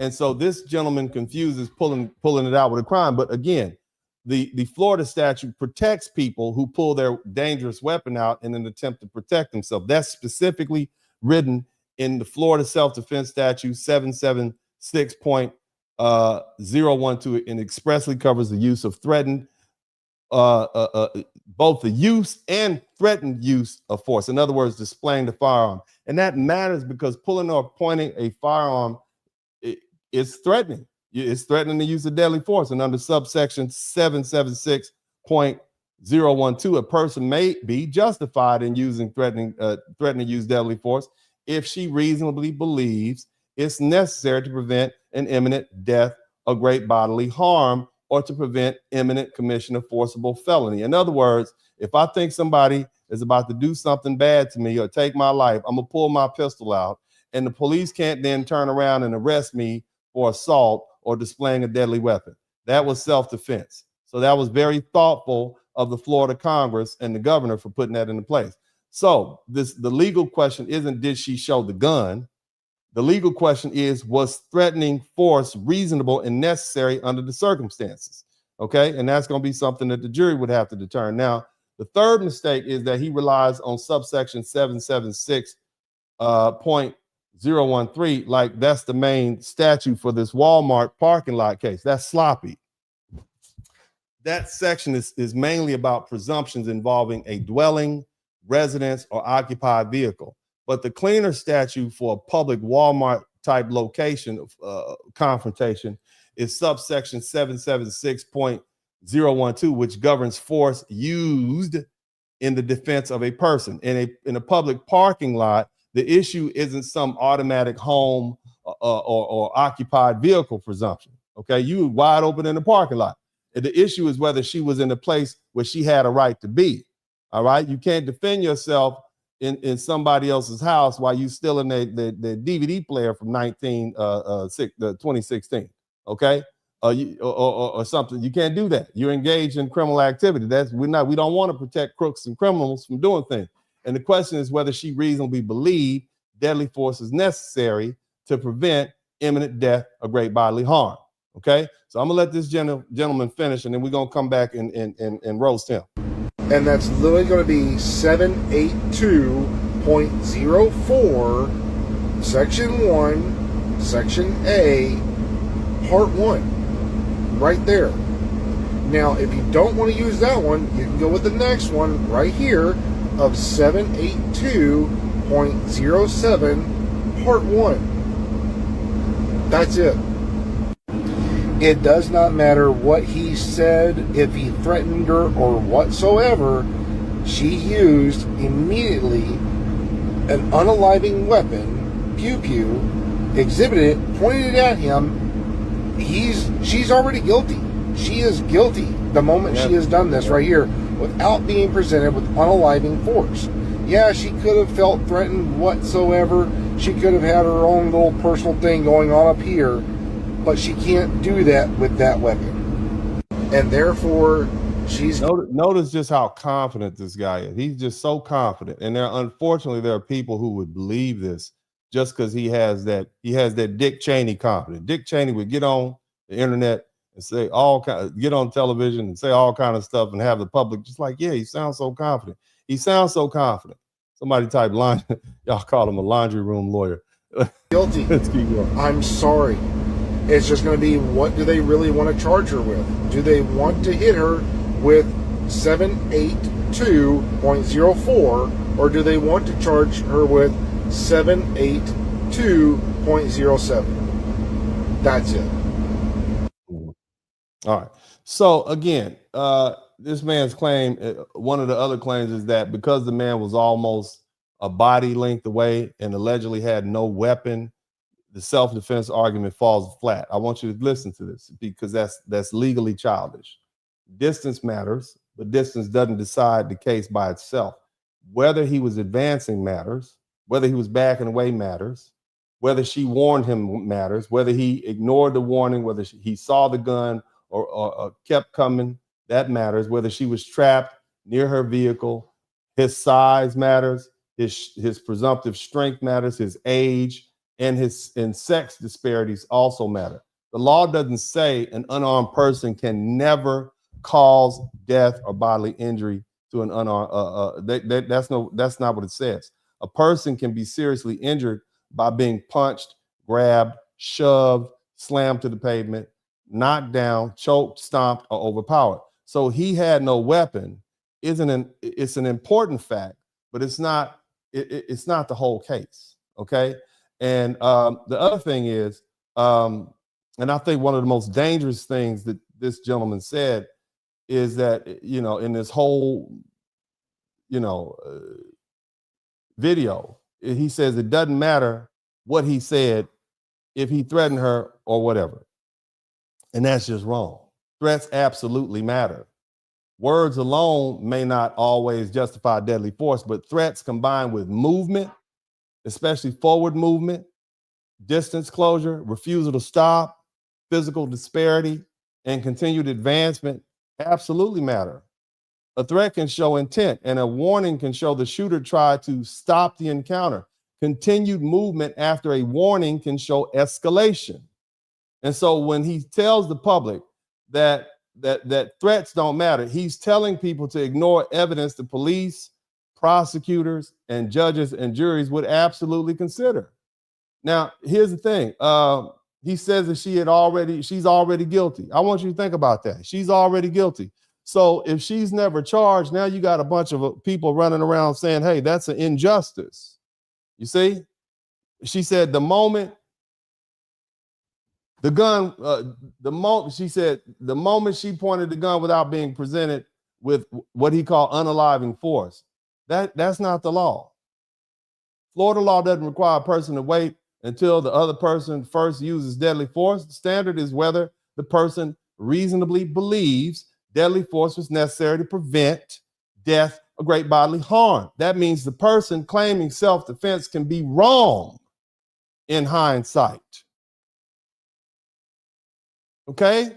But the exact level of danger is determined at the moment. And as long as that person reasonably believed that they were in danger of serious bodily injury at that time, that's all that counts. And that's why we say the law of self-defense is imperfect. You don't have to be perfect. All you have to do is be reasonable at the moment. Okay? Because we don't second guess people who are acting in the moment. Were they reasonable? In other words, what would a reasonable person do?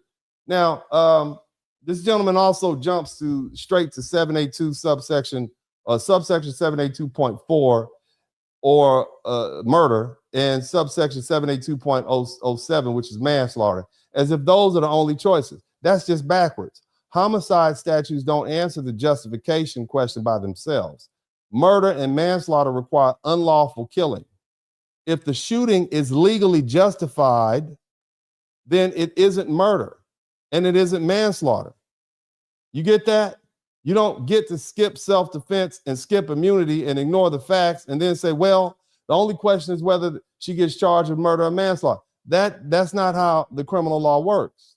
This gentleman ignores the Florida statute 776 immunity statute. I talked about it. As I said, Florida law provides immunity for criminal prosecution and civil action when force is used as permitted under the self-defense statute. So in other words, that young lady, the gentleman's daughter, the victim's daughter who was crying, she can't even sue this woman civilly. You can't come back and try to get a civil judgment against her because the shooting was justified. Okay, that's what immunity means in Florida.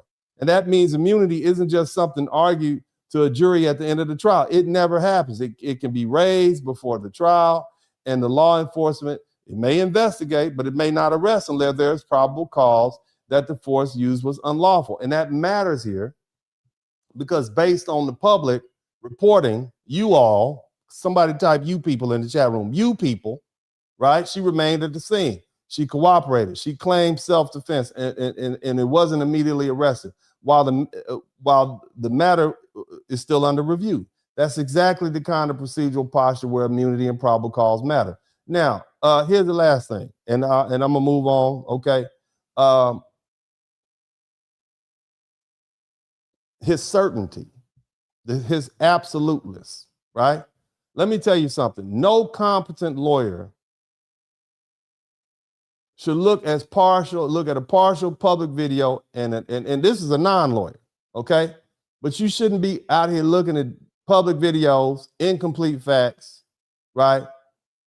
Saying whether she's gonna be found guilty or not, or innocent for that matter. That's reckless.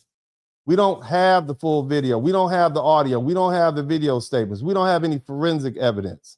We don't have the distance measurements. We don't have the exact timing. We don't have the full sequence before the shot. A serious lawyer would say that the facts may help or hurt depending on what the complete evidence shows. A serious lawyer wouldn't declare guilt from a short clip and a statute number. And that's why this type of layperson, non-lawyer, that type of commentary is dangerous, because you all, somebody type you people will believe it. See, he's not just giving an opinion. He's presenting wrong legal conclusions as education.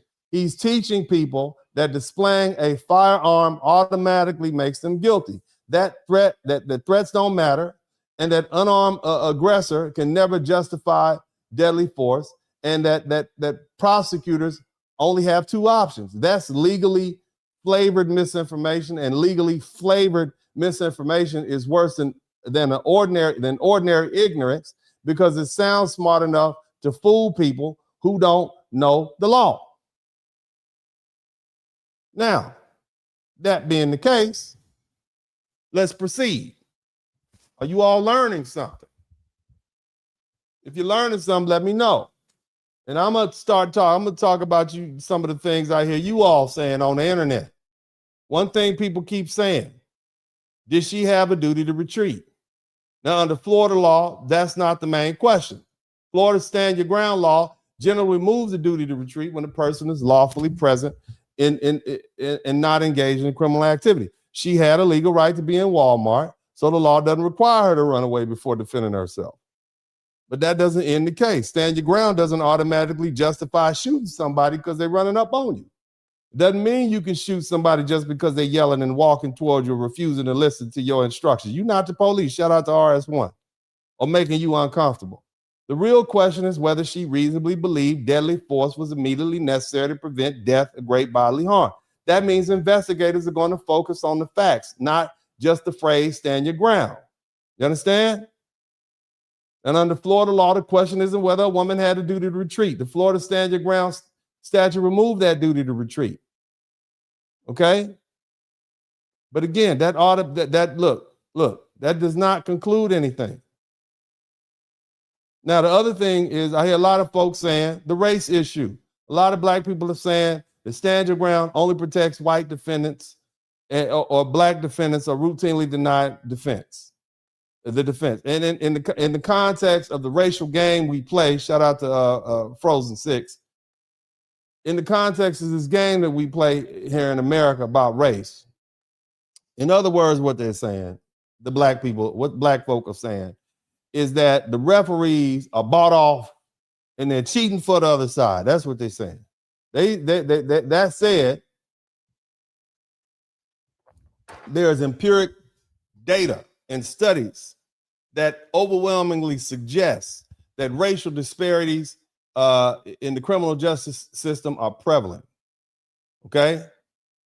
And they also have research that says that there are disparities in how self-defense claims are evaluated, and that there have also been black defendants who have successfully asserted self-defense or stand your ground.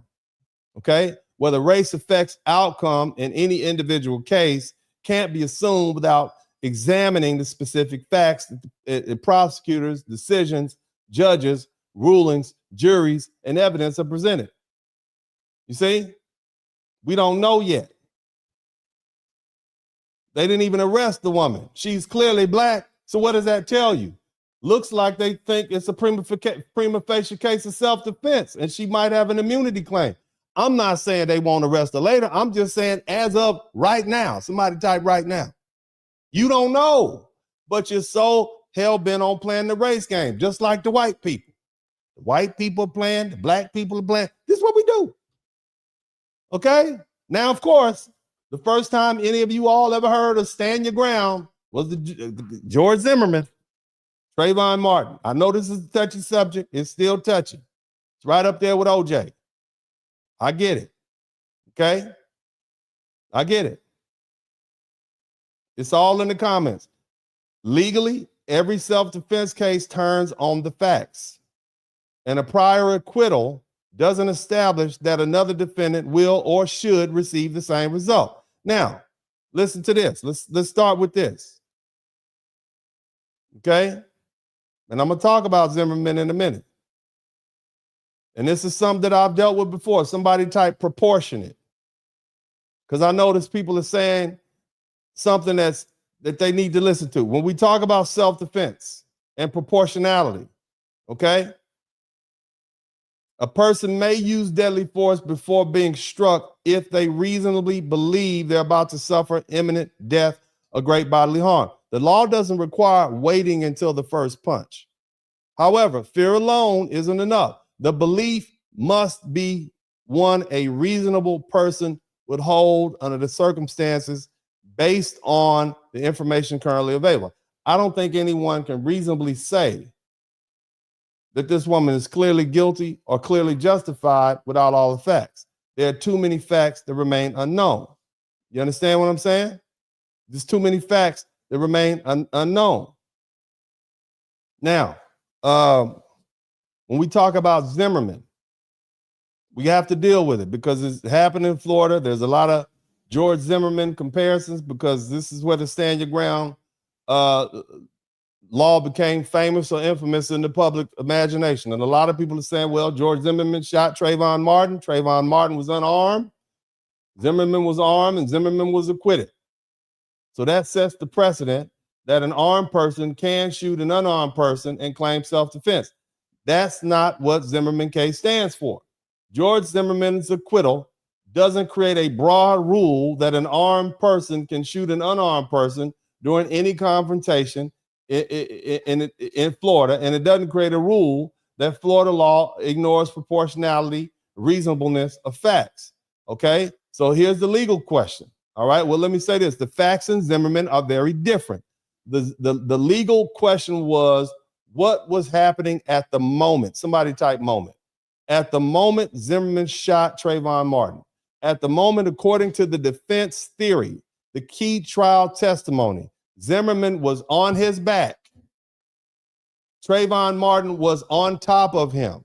The witness, Jonathan Good, testified that the person on top was straddling the person on the bottom and striking him ground and pound style, hitting his head on the pavement or about to.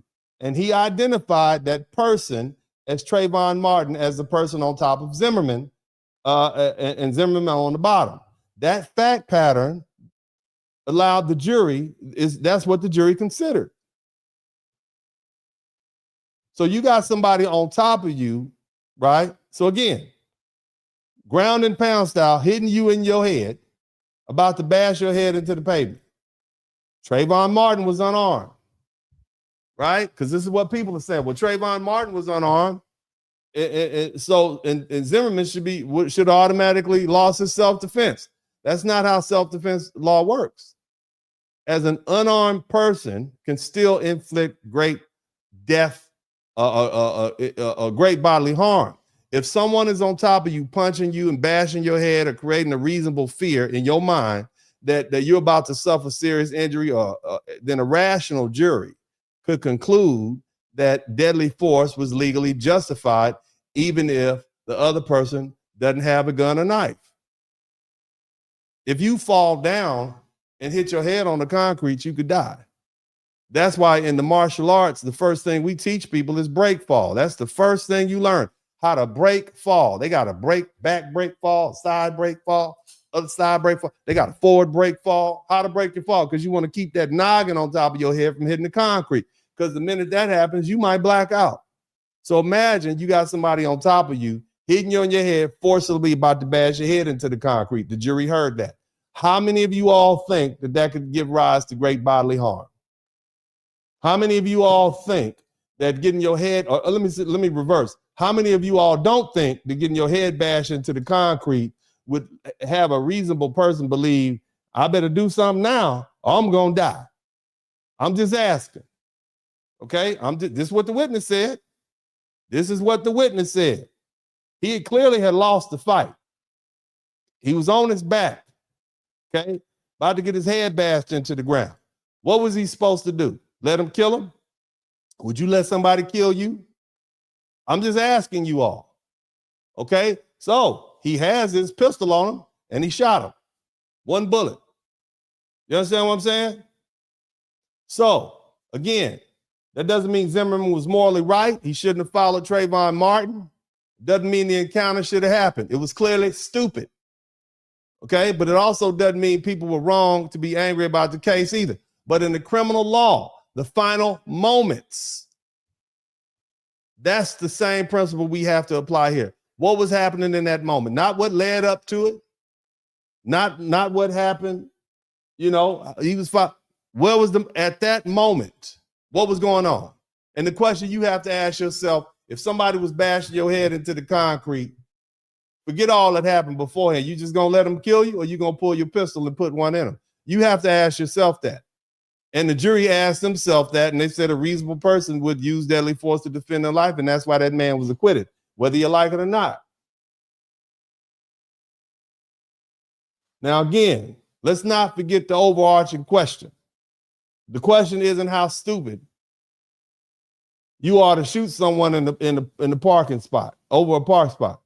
And the question is not how stupid could you be, have to fight over a parking spot in a Walmart parking lot. Again, the bottom line is a parking space dispute shouldn't end with a dead man. That's not normal. The question, but the question is whether at the exact moment that this woman fired, did she reasonably believe deadly force was immediately necessary to prevent death or great bodily harm? That's the issue. But see, this is why people misunderstand proportionality. Some people think self-defense has to be proportional all the time. And in a sense, deadly force can only be used after the other person uses deadly force. That's what they think. That's not Florida law. It's not. In some states, you have a duty to retreat. In some states, even if you don't have a right to use deadly force. It's horrible. But that's not Florida. Florida law doesn't require a person to wait until they're shot before they can use a gun. It doesn't require a person to wait until they're stabbed before they can use deadly force. It doesn't require a person to wait until they're punched or grabbed or choked or knocked down or stomped or seriously injured before they can defend themselves with deadly force. But the belief has to be reasonable. The threat has to be imminent. Deadly force has to be necessary. Again, self-defense is an imperfect defense. That's what people mean when we say self-defense is not about perfect accuracy. A person doesn't have to be correct in hindsight about every detail of the danger that they face. The law allows for the fact that people under threat may not have perfect, accurate information. The question is whether the belief was reasonable at the time. Okay? The law, the judges, the decision, from the pressure of the moment, they don't expect you to be perfect. It doesn't expect to be, would not expect you to be perfect. And you folk who are sitting comfortably online, second guessing this situation after the fact, you don't know. Now, we introduced this case. If this woman was backing away, according to the video that we've seen, right? If she warned him to stop, if he kept coming toward her anyway, those are facts the defense will emphasize. They'll say she wasn't chasing or pursuing him. She was trying to create distance and kept trying to close the distance. He had an opportunity to stop. He kept coming. That's a real self-defense argument. It's not automatic, but it's better than a lot of them that I've seen. Now, a jury would still want to know how close he was. Now, we can kind of approximate from the video, but they want testimony. They want definitive numbers if possible. How fast was he moving? Whether he was threatening her. Whether he swung at her that we didn't see on the video. Maybe a witness saw that. Whether she said, come over here and I got something for you. We don't know. Was he reaching for her? Was she reaching for him? I don't know. Whether she created or escalated the confrontation, whether he stopped or slowed down before the shot, whether the deadly force immediately, I don't know. But the prosecution is going to look at all those facts and argue this wasn't life or death encounter. That's what they're going to say. They're going to ask whether, shout out to Torrin Jones. They're going to ask whether this was really an imminent threat or death or great bodily harm. They're going to ask these questions. But at no point should anybody be yelling closed case at this point. And some of you folk think stand your ground only protects white folk. That's what you said. I've read your comments today. Other people are saying race has nothing to do with it. Both sides are oversimplifying it. It's fair to discuss racial disparities and how self-defense claims are investigated and charged and argued and received by juries. Anybody who practices law knows that's true. Anybody who studies the justice system knows race affects public perception and institutional decision-making. But you can't responsibly predict the outcome of this specific case based on the fact that the shooter is a black woman and the victim is a white man. Race is going to shape the public debate, as you see. Race is going to shape the media framing. We're used to that. Race is going to shape how people emotionally respond to the facts. Y'all have gone to y'all corner. But legally, this case is going to come back to evidence. The video, the witnesses, the distance, the movement, the warnings, the timing, the physical positioning, the final seconds before the shot. Now, I want to talk about the fact that this was a woman defending herself allegedly against a man. Okay? On top of that, it wasn't no big gal. It was a small woman. Okay?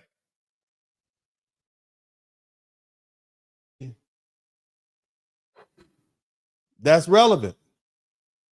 We need to deal with that. It's right there in your face, right? Something we need to deal with. If you want to talk about that, hit the subscribe button, because this is what you're going to get here. Now, men and women are not equal. Men and women are not the same. Is that fair to say? Can we say that? I don't want to offend any of you all, but see, we have to, this is something that matters in every self-defense case, but especially in this case. The physical difference between the people involved, the fact that she appears to be a smaller woman and he was a man, it does play a role in the reasonableness analysis. It doesn't automatically justify deadly force, but let me be clear about that. And let me be clear about something else. Being smaller or being a woman doesn't mean you automatically get to shoot somebody or stab them or use deadly force. Being a woman doesn't mean every man who walks towards you is an imminent deadly threat, but it also legally and practically is wrong to pretend that size and strength and sex really is sex and physical. It doesn't bring forth a physical disadvantage. Now, we're not talking about a big, strong Samoan woman, about 350 pounds, and you a 130-pound dude. That might be different. That's why I made sure I add size, strength, and sex and physical disadvantage. Have you ever seen a Samoan auntie up close and personal? She will grab you like that with them big meaty hands and wrap you up and throw you across the room and then reach over and bring you back. You understand that? I'm trying to tell you. So we're not talking about every woman, okay? There's some big, strong ladies out there, and you don't want to wrestle with them. They will put something on you, and you will never be the same afterwards. You were like, what happened to me? Now, Under Florida law, the question is whether a reasonable person in her position would believe deadly force was necessary to prevent imminent death or great bodily harm. Her position includes the actual circumstance she was facing at the moment. Somebody type "at the moment." That means the law doesn't look at this like some abstract argument between two equal people standing in the courtroom. That's why, we say the law is blind, but it's clearly not. The law is going to look, is that a woman? That's a man? Okay. The law is not blind, okay? The law looks at the physical reality of the participants in the confrontation. Was she smaller? Was he larger? Is the presumption that she was stronger or he was stronger? Was she alone? Was he closing the distance?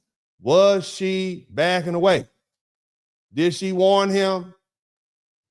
Did he ignore the warning? Was he still coming after he seen the gun pointed at him? Somebody type stupid. Could he physically have overpowered her if he reached her? Ladies, do you think the average man could physically overpower you once they put hands on you? Because, see, that's what the jury is going to consider. Did she act reasonably? Those facts matter because physical threat isn't just about whether somebody had a gun or knife. A person can cause great bodily death with their hands and elbows and feet and so on and forth. They can break bones. They can put you on the ground and bash your head in the pavement. You see? And this is where, there's a size disparity in the presumption of strength. And this is where people have been trying to compare this to the Carmelo Anthony case. We're going through everything today. You hear me? We're going to talk about it all. I'm going to get it out. I'm going to get it all out for you. Now,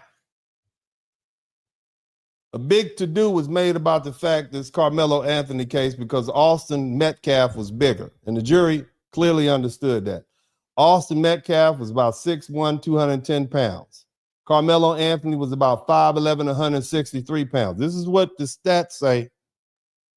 Okay, now some people are trying to embellish. Oh no, he was 5'2", 105 pounds. You mean he was trying to get a football scholarship? He was playing free safety in Texas at how big, y'all? 130 pounds? It's possible, but I'm just saying. But the bottom line is they wanted that size difference to carry the whole self-defense argument. But I never bought that as some massive physical mismatch because we talking about two 17-year-old young men. Both of them were male. Carmelo Anthony wasn't some frail, helpless child. Okay, he wasn't. He was a robust, muscular young man. They actually showed him doing some 7-on-7 drills. The boy played free safety for his football team. He's about, like I said, he's 5'11", 163 pounds. He's strong, athletic.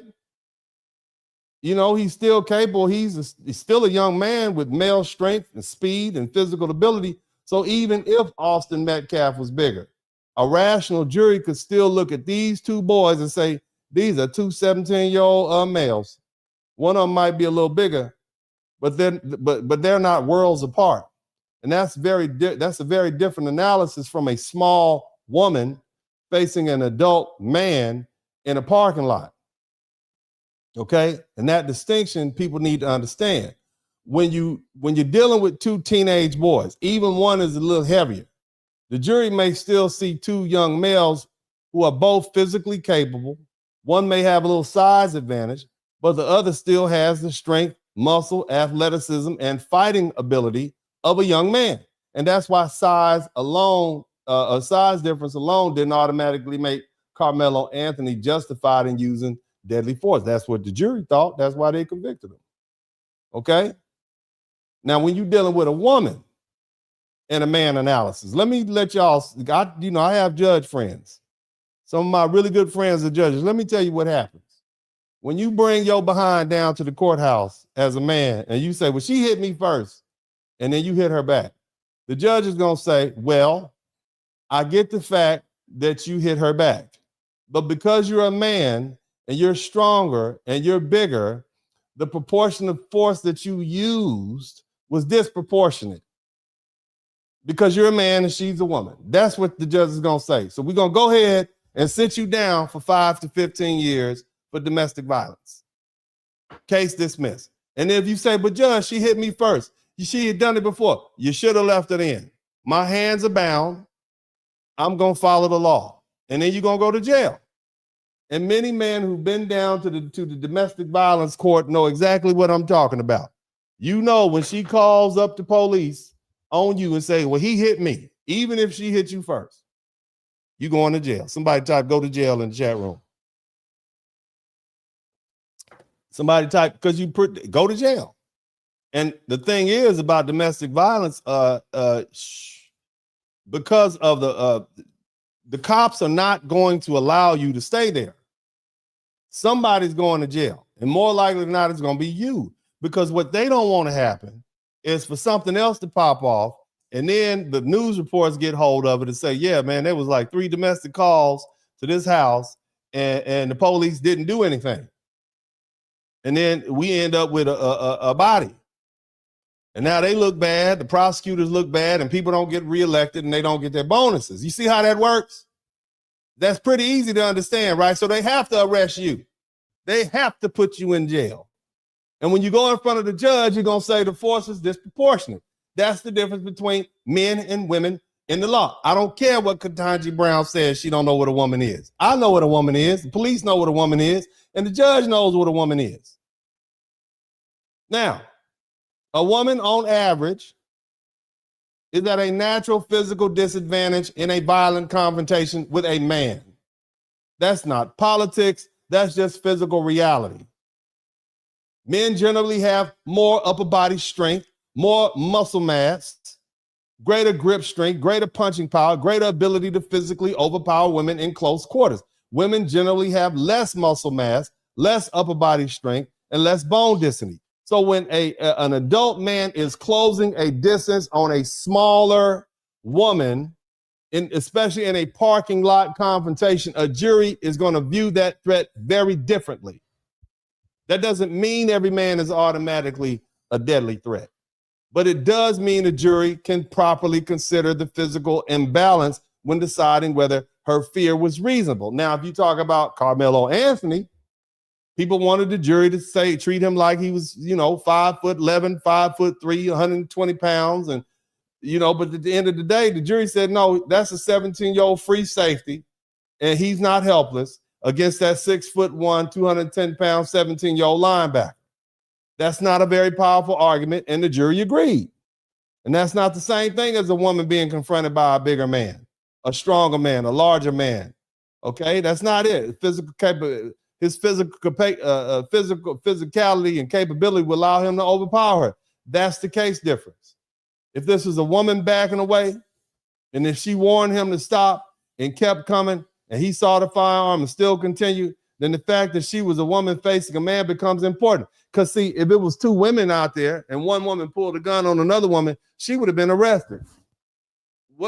We don't even understand why you did it. Just another brawl at Walmart, 2 women fighting, but that's not what happened. It was a man and a woman. Men, be mindful of that. But again, that's exactly what the defense is going to argue. You understand? Is that clear? The defense is basically going to say, they're going to put that directly in front of the jury.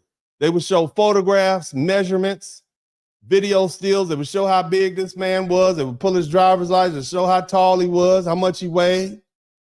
The ladies and gentlemen, she didn't have the luxury of standing there and hoping he wouldn't put hands on her. She wasn't even evenly matched. She wasn't looking at another woman the same size as her. She was looking at an angry man, angry, because she took a parking spot that he believed belonged to him, coming towards her, wouldn't leave her alone. And if he had closed that distance, the situation could change in 1 second. That's what the defense lawyer is going to say. Of course, the state is going to say size, if the state, I would argue, if I was arguing for the state, I would say the physical disparity alone doesn't authorize deadly force. That's not what the law says. I would say she might have been smaller and he may have been male, but that doesn't answer the legal question. Was he actually about to attack her? Right? Yeah, he might have been close and distant. How close was she? Right? He wasn't reaching for her. He wasn't lunging for her. He wasn't making threats that we know of. He didn't grab a gun. He didn't stop advancing. So was deadly force immediately necessary at the moment she fired? That's the best argument. That's all they got. Okay? But again, in this particular case, because we talk about a woman, gender matters. The perceptions of strength matters. The ability to physically overpower someone matters. But none of that decides the case alone. It's one part, it's just one part of the totality of the circumstances. Now, that being the case, I'm going to show you another Walmart parking lot case. Y'all still with me? I hope you are. Y'all learning something? Are you learning something? Because we got a very similar case that happened in another Walmart in Kansas City. I want you to listen to this video, all right? And this is a situation that I want to deal with because this is case in point, okay? Listen to this young, well thought out man. This man, look, he got the same glasses I have on. Are y'all listening? Okay, are we calming down? Somebody type calm down in the chat room. Have we calmed down yet? Have we all calmed down yet? Are we gonna have our racial Super Bowl this weekend? Are we gonna do that this summer? Is that what we're gonna do? I just want to know. Somebody type 4th of July race bowl in the chat room. That what we're gonna fight it out in the streets? Are we just gonna calm down and listen? Somebody type calm down in the chat room. I want everybody in my listening audience to write calm down. Or as my grandma used to say, settle down. Settle down. Settle down. I want everybody to type, all the country people, type settle down in the chat room. Settle down. Settle down. Okay? If you're not country oriented, if you don't have any family members in the South, just type calm down. You can continue forth with that. Okay? All right? Now I want you to listen to this and I'm going to give you a breakdown. Okay, after this gentleman finishes, and we'll go into some details so I can show you how it works. A jury has convicted former Kansas City police officer Takiza Johnson for the killing of a 71-year-old man in a Walmart parking lot. Johnson shot and killed the man in the Walmart parking lot because an argument started between the two of them, and prosecutors presented evidence that the argument started because Johnson believed the other man got too close to him. Jurors recommend that he be sentenced to life in prison. All right. You see that? Walmart, dangerous place. That Walmart parking lot. Y'all better hurry up and try to get in there. But anyway, that's another Walmart parking lot shooting between two men where the jury convicted the shooter of murder because his case helps explain why the juries don't automatically accept self-defense just because a person claiming self-defense said the other person got too close and was threatening. Because see, remember, in this Florida case, this woman said she's going to argue that she feared for her life because the gentleman got too close, right? That's pretty much the crux of the argument. He got too close. But she was a woman. That his brother, right? Takiza, somebody typed Takiza Johnson in the chat room. Takiza Johnson tried the same thing in Kansas City. I want you to keep in mind, that might be something you missed. He was a Kansas City police officer. Missouri City, state of Missouri, Kansas City, Missouri police officer, 49 years old, black man named Takiza Johnson. And he shot and killed a 71-year-old white man named Ronald Barnett outside of Walmart Supercenter in Northland. Okay. It happened on June 30th, which is Tuesday. A jury found him guilty of second-degree murder and armed criminal action, and the jury recommended life in prison. Okay, on the murder charge and another 15 years for armed criminal action. You understand me? Somebody type Takiza. You ain't gonna see him no more. Okay, that he got an extra 15 years afterlife. Damn. I mean, they gonna let him die, bury him, go dig him up, dust him off, get him back together, put him back in prison for another 15 years. Damn, you're gonna have to do all that time. That's not what it means. That's a joke. That's just a joke. It's just a joke. It just means that when he becomes eligible for parole, he got another 15 years to do. You see what I'm saying? So they trying to keep him there forever. But again, the facts are as follows. 49-year-old Takiza Johnson, he believed that the 71-year-old Ronald Barnett drove too close to him while he was in the crosswalk. In other words, he's walking through the crosswalk in parking lot. Look, man, you at the parking lot, you just walking through the crosswalk, and he felt like the Ronald Barnett came too close. Did he hit you? He didn't even hit you. Didn't even hit her. You just, anyway, they exchanged words. And then Ronald Barnett drove off. Okay, he drove away and he parked in a parking spot. Takeeza Johnson, former police officer, followed this man to his parked directly behind Ronald Barnett SUV. So apparently he must have hopped in his car, followed this dude, and parked behind him in the SUV. Got out with his gun behind his back. So he's sitting there holding the gun behind his back. Okay? And after another exchange, he shot Ronald Barnett in the stomach. Okay? Now, the prosecutor said Takeeza Johnson claimed Ronald Barnett threatened his life and called him the N-word. Somebody type N-word in the chat room. All the black people type N-word in the chat room. So he called him the N-word.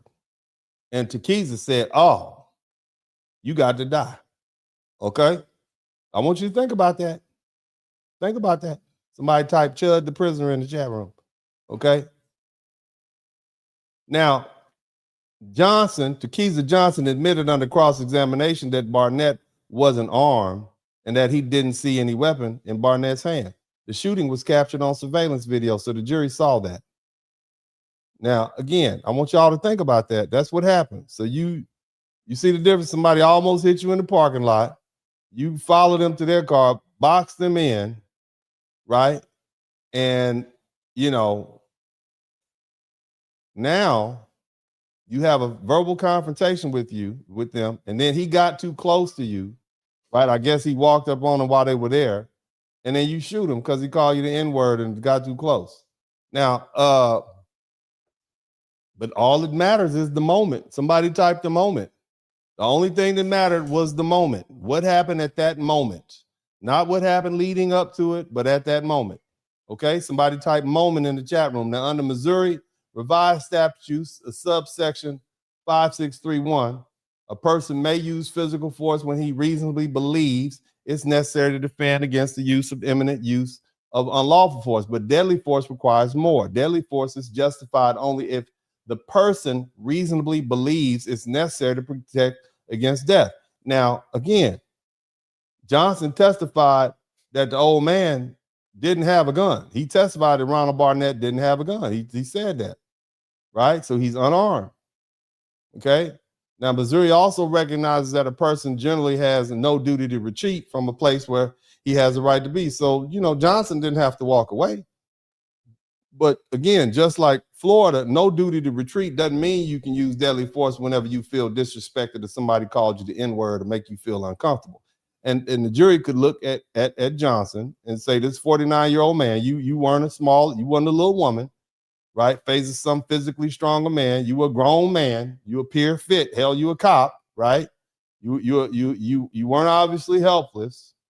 You weren't facing a size or strength or sex age disadvantage. The man you shot was 71 years old. He was unarmed. You didn't see a weapon. You didn't even think he had a weapon. You just got mad because he called you the N-word. The argument wasn't physical. And you followed him after the first exchange instead of letting the situation end. Somebody typed stupid in the chat room. So when Takeeza started talking about defense, self-defense, he said, but he threatened me. Okay, he threatened you. He called you the N-word. He got too close. The jury didn't buy it.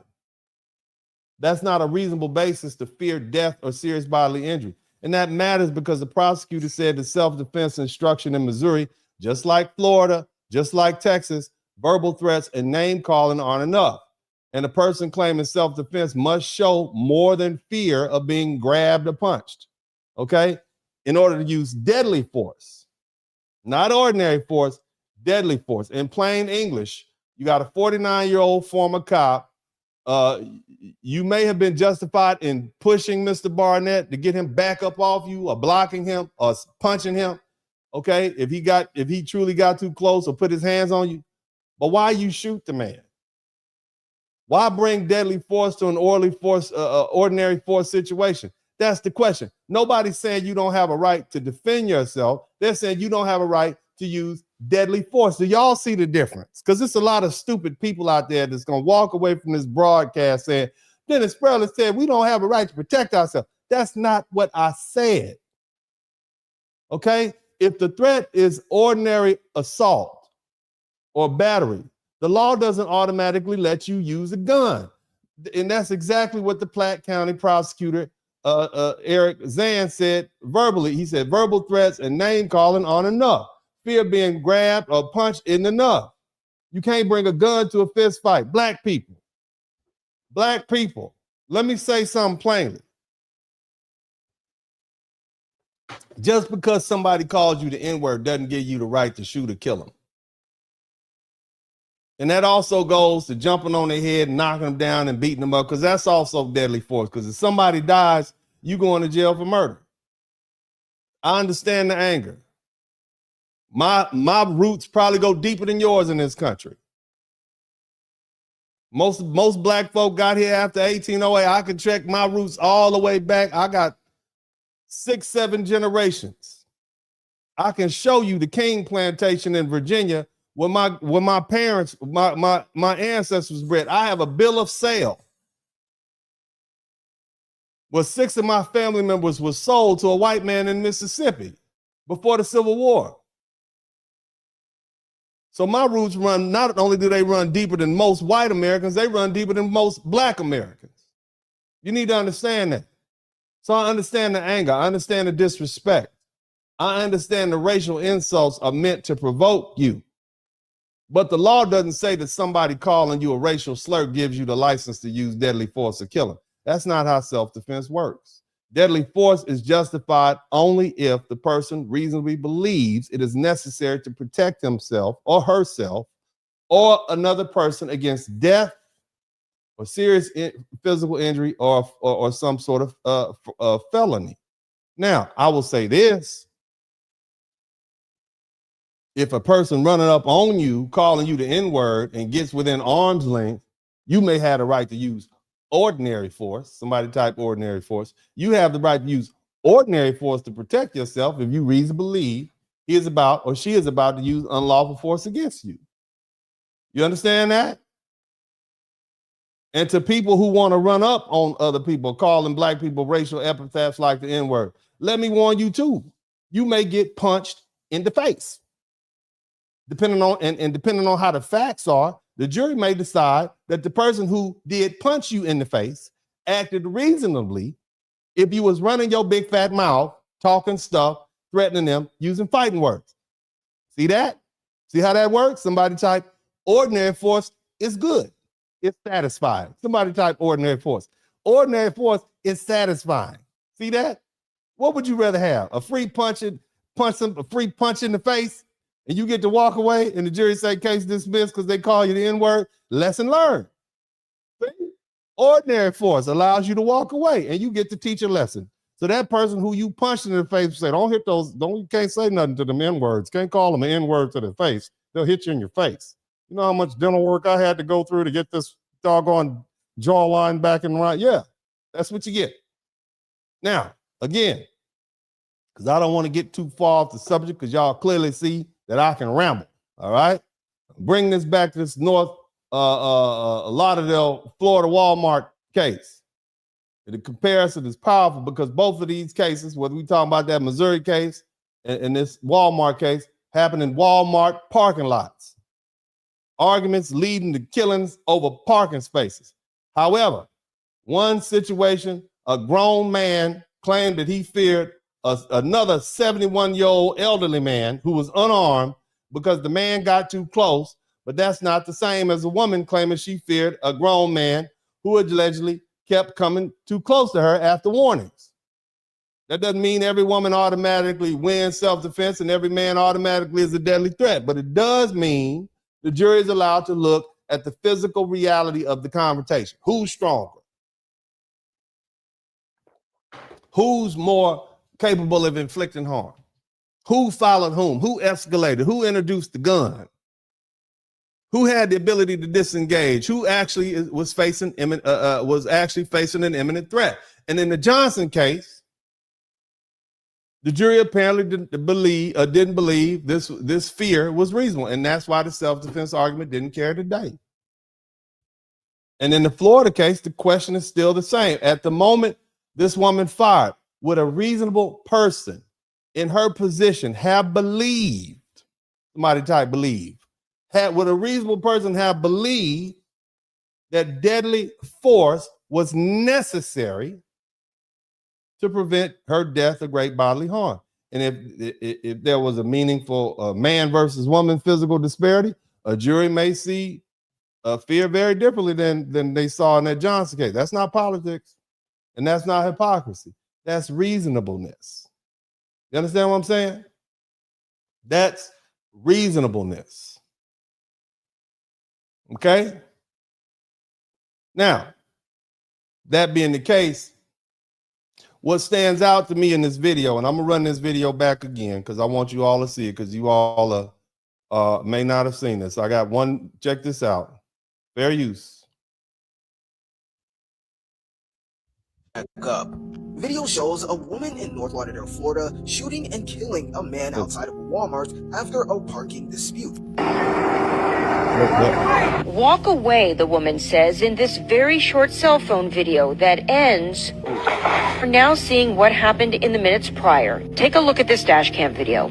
That's the woman with the gun on the left, getting out of her car, holding a phone in her left hand and a gun in her right. A witness tells 7 News that moments before this, she'd gotten into an argument over that space with the man we see in that cell phone video. In fact, the witness says the man parked his white SUV like this, blocking the space, but minutes later he moved. She then pulls into the space, and according to the witness, she spoke briefly to the people in that white Honda. She's speaking to the people in the car. She's not talking to him. She's speaking to the people in the car. They told her that that man was still in there, and that looks like a white person to me, or maybe a white Latina. The bottom line is she's speaking to the people in the car. She's not talking to the guy. So when the lady earlier said she's mouthing off, she's not even talking to the guy. Okay? So let's keep listening. Who the witness says told her the man was still in the parking lot. Then you see him, 62-year-old Bart DeGuglielmo, walking up to her. She points the gun, and for at least 30 seconds, they exchange words. At one point, he follows her as she walks around another car, still pointing the gun. He appears to walk away, but immediately comes back, and she fires. All this time, it appears she's still on the phone. He would later die at the hospital. Deputies arrived roughly 3 minutes after the shooting, and that woman, we're told, is claiming self-defense. Now, I would say free her, but it seems like she's already free. They just detained her and immediately released her after questioning her and her claiming self-defense, and I guess someone showed them this video. The dude literally brought this onto himself, and this is fully self-defense. If someone says it isn't, I don't know what their issue is. It's got to be some sort of body. This is how he had parked his car to block the parking space. Okay. The guy is blocking her with his car from getting into spaces. That is already like entrapment of some sort. And then as she's outside of the car, speaking on the phone with the police. And now, for you all who say she should have turned around and run, I want you to look at the bottom of this video. You see those shoes that she had? How far was she going that hot Florida pavement with those flip-flops on or whatever, those slides on? Sometimes running is not available, but I did see she backed up. Let's keep listening. Speaking with the people inside of the car, he literally goes out of his way to approach her. Yeah, he's nuts. And then keeps on following her. And she says, yo, don't do that. Don't keep on following me. Keeps doing it. Gets shot. What do you expect? Especially as a grown man? Do you think you can just approach women like that in this day and age? Nah, get out of here. All right. So again, let me I'm gonna give you an honest take on what I see. Because one thing, you know, that does stand out publicly, and I think everybody's comment is according to the video footage and what we see in the description circulating online, she appears to be moving away from him and he continues to be moving forward. We all can agree with that, right? And it's going on for like 30 seconds. We're not talking about a 3-second interval. Okay. And if a jury concludes that he knowingly continued advancing after seeing the gun pointed at him and after hearing warnings, that fact would likely help the defense, because at that point the defense will argue that this wasn't just an argument. You have a man refusing to disengage from a conflict with a woman, ignoring warnings, closing distance, forcing her to make split-second decisions. Right now, the evidence we need most is the evidence from the final few seconds before the shoot was fired. Now, that's where the case will be won or lost. But the real legal question at that, what was happening at the exact moment she fired. We look at the videos, but we don't have the full story. That's the question. And that's where the case lives, and everything else feeds into that moment. Now, again, the fact that this started over a parking space, it doesn't automatically make it murder. The fact that he may be unarmed or may have been unarmed, it doesn't automatically make it murder. The fact that she may have been backing away doesn't automatically make it self-defense. Okay, the fact that she had a gun displayed doesn't automatically make it justified. The fact that he may have kept approaching doesn't automatically end the case. And the fact that Florida has standing ground doesn't automatically mean she walks free. The law asks very narrow questions. Was a deadly force reasonable and necessary at the moment the deadly force was used? The cops got there in 3 minutes. What if we learned that the cop was walking towards her and she saw the police officer, or the police officer was visible, and you saw the police officer on the scene? Would it be reasonable then to discharge your firearm when you know the cop is right there? I don't know. These are all facts. Now, if I were analyzing this case as a trial lawyer, I wouldn't be nearly as confident as you people online. Somebody type "you people" in the chat room. I wouldn't say she clearly is guilty based on what we know right now. And I wouldn't say she's clearly justified either. What I would say is this: she has a real solid self-defense argument, but the strength of the argument depends entirely on the facts we may not have yet. And that's the difference between social media commentary and trial lawyer analysis. Social media wants a verdict immediately. Trial lawyers know better. A case like this can turn on the camera angle. It can turn on a missing second, a witness statement, a warning. Okay? Who was moving forward? Who was moving backward? Was something said? Did somebody reach? Was there a pause? Some audio that we haven't heard? One frame in the video before the shot? That's why I wouldn't be looking at this case emotionally. I'd be looking at it forensically. Now, I want to make sure I give a shout out to everybody who's contributed to the Super Chats, the Cash App, and the PayPal. What I want to do at this time first, though, is, I have a few more things to say, but I want to take the time to acknowledge the real MVPs who hung with me for this 3-hour odyssey. And I just want to appreciate you guys. I hope you all learned something. I try to do this as a labor of love, and that's why it's so intensive. But I hope that you learned something. I hope you all have calmed down. Okay? The facts are not all in. There's a lot going on. It looks like what it looks like. Maybe it'll play out like that, but we don't know. Now, I want to give a big shout out to Gen X Warrior. Brother Spurling and sister appear to be trying to de-escalate and back away, but dude kept advancing towards her. However, you're right. Killing someone over a parking spot is plumb stupid. Yeah, that's pretty stupid. And you're right. All of that is right. Thank you so much, Gen X Warrior. I appreciate that. The Ed Warren, the realest brother on social media space. Man, good looking out, brother. All praises go to God. I thank the Lord for giving me the strength to be honest in the face of all this ridicule. But I'm going to keep on telling the truth because I'm more concerned about my legacy than what you folk think about me. I'm going to tell the truth. I'm going to tell the truth because the truth is going to outlast me and all the rest of y'all. And I'm not going to be one of these people out here who just trying to get likes and giggles and people that I don't need your pat on your back. I don't even like y'all enough for y'all to want your approval. I'm going to keep on telling the truth. But anyway, Gen X Boomer, realistically, this is Kyle territory. He knows she had a gun. He keeps getting close and acting weird. She's clean in my book. By the way, I'm a MAGA for life. Shout out to you. Thank you so much, Gen X Boomer. I appreciate you. Child ran boy down, so this must be okay. Well, when Child ran him down, first of all, in the state of South Carolina, it's not illegal to pursue somebody like that. Okay. And the reason that Child didn't go to jail is because there were two people, one person that testified, and that one person that testified said that the young boy in South Carolina, Cyrus, pulled the pistol on him and shot and was about to shoot him. Okay. And if you look at the actual, first of all, he's 14 years old with a shooter. He didn't have a gun, it'd be a different argument. Okay. It'd have been a whole different argument, but he had a deadly weapon. What are you supposed to do in that moment? If you see somebody aiming a pistol at your son, and keep in mind, he wasn't shot in the back, he was shot in the side, according to the testimony and the forensic testimony. He wasn't shot in the back, he was shot in the side. Imagine that. You see somebody pointing the gun at your son, right? And you shoot him in the side. That's a different scenario than shooting him in the back. Again, you have a right to feel how you want to feel, but you can't change the facts. Again, there's no reason for a 14-year-old boy to have a pistol. Do you know that the average shooting victim in Columbia, South Carolina is 19?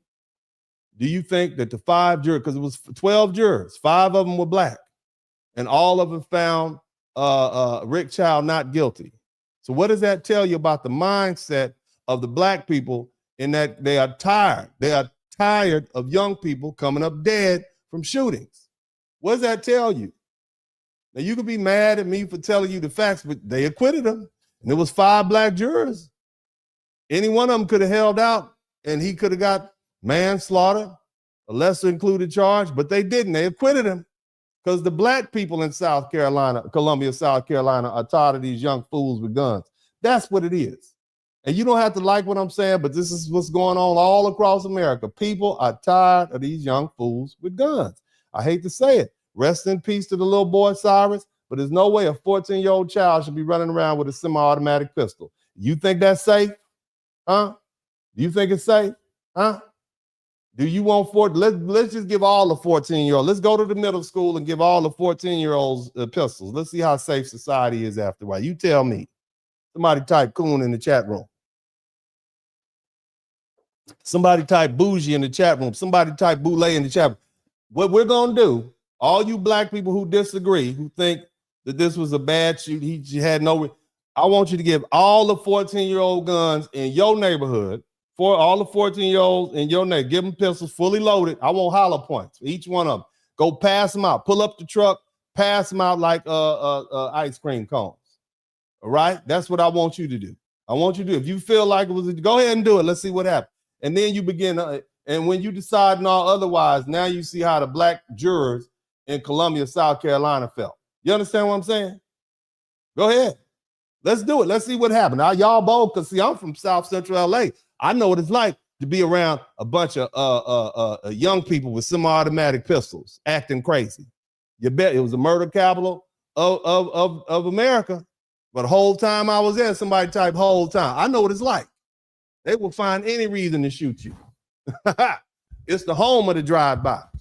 So you can't tell me anything about what life growing up in an ultra-violent environment is like. I know what it's like. And I don't want that for myself or anywhere else. And I understand how those black jurors, those 5 black jurors in that South Carolina jury felt about Cyrus Belton and Rick Child. I understand exactly how they felt. They're tired of it. And anybody who's supporting it, you're just part of that degenerate culture. And on top of that, you've made your way to it's a black thing, it's an Asian thing. So you've made your way to your racial corner, and you just screaming at the referee. Bad call, ref, bad call. That's it. But you're not even using common sense. Again, do you want a bunch of 14-year-old freshly testosterone boys running around with semi-automatic pistols? You ask yourself that question, and then you'll understand how the jury felt. Okay, but anyway, thank you so much, Black Sand. I appreciate you. It's not okay. It's not okay. But anyway, thank you so much, Brother D. I really appreciate your unvarnished legal analysis. Blaming racism for everything is a waste of time. This was just 2 sensitive people making bad decisions on both. That's it. That's all I got. Yeah, race is always going to be a part, just like the weather. When you talk about something traumatic that you dealt with, like a car accident or a killing, what was the weather out like? It was rainy. Well, did the rain make you sell that crack? No, I was gonna do it anyway. Oh, okay. So it wasn't the rain. All right. Well, what happened? What you do? Yeah, man, I end up robbing my neighbor for their VCRs and their TVs, and they gave me 25 years. Well, what was the weather like? It was sunny outside. Did the sun make you do it? No, I just wanted to go ahead and get me some new Jordans. Oh, damn. You see what I'm saying? That's what racism is. It's always going to be around. You can always use it as an excuse of why you influence.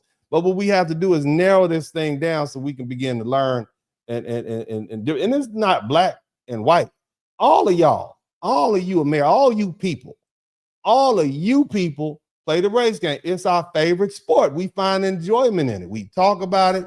We argue about it. We say it doesn't exist. And then we turn around, same people to say racism don't exist, go home and call somebody N-word and then lay up with their black wife. You see what I'm saying? This is how crazy we are here in the United States about race. Don't be fooled. We good people.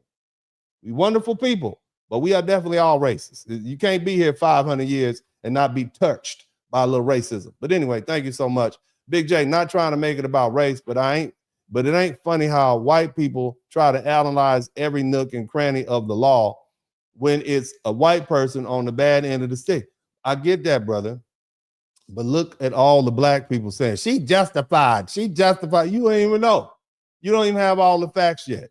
You said them, not you, but people don't. So everybody goes to their racial corners. This is what we do in America. It's our sport. When are y'all going to really understand what I'm trying to say? We enjoy it. We enjoy it. Our team just got a body. Oh man, is we gonna get off free? But let's yell at the refs. Let's yell at the police. Let's see if we can not get them charged. This is what we do. This is what we've been doing. But anyway, let's keep it pushing. Thank you so much, Big J. Black Sam making them mad and getting paid. Praise the Lord. Thank you so much, brother. I appreciate you. Maul, be crazy. I'm with you when you're right, brother. Thank you so much. I appreciate you. And who else do we have in here? Quiet strength. We only get one life. Sometimes you have to just take an L and go home. But is not fighting over a parking space in Walmart, is that really taking an L? Is that really taking? Let me tell you about an L. So yesterday, I was in my jiu-jitsu class, and there's this black belt. And I've been rolling with him for about 4 years. And he'd be choking the shit out of me. I mean, just big, strong white boy, just choking the shit out of me every time. I mean, I'm big and he big too, but he's a black belt. And I started rolling with him when I was a white belt. And now I'm a purple belt. And I mean, he just choked the strong ass Texas white boy, red, like half redneck, half hillbilly, strong as hell. Choked the shit out of me every damn day. I ain't want to roll with him. I'd be like, I'm gonna go roll with somebody. I'm gonna roll with the kids in the white belts today, sir. No thanks. Choke the shit out of me.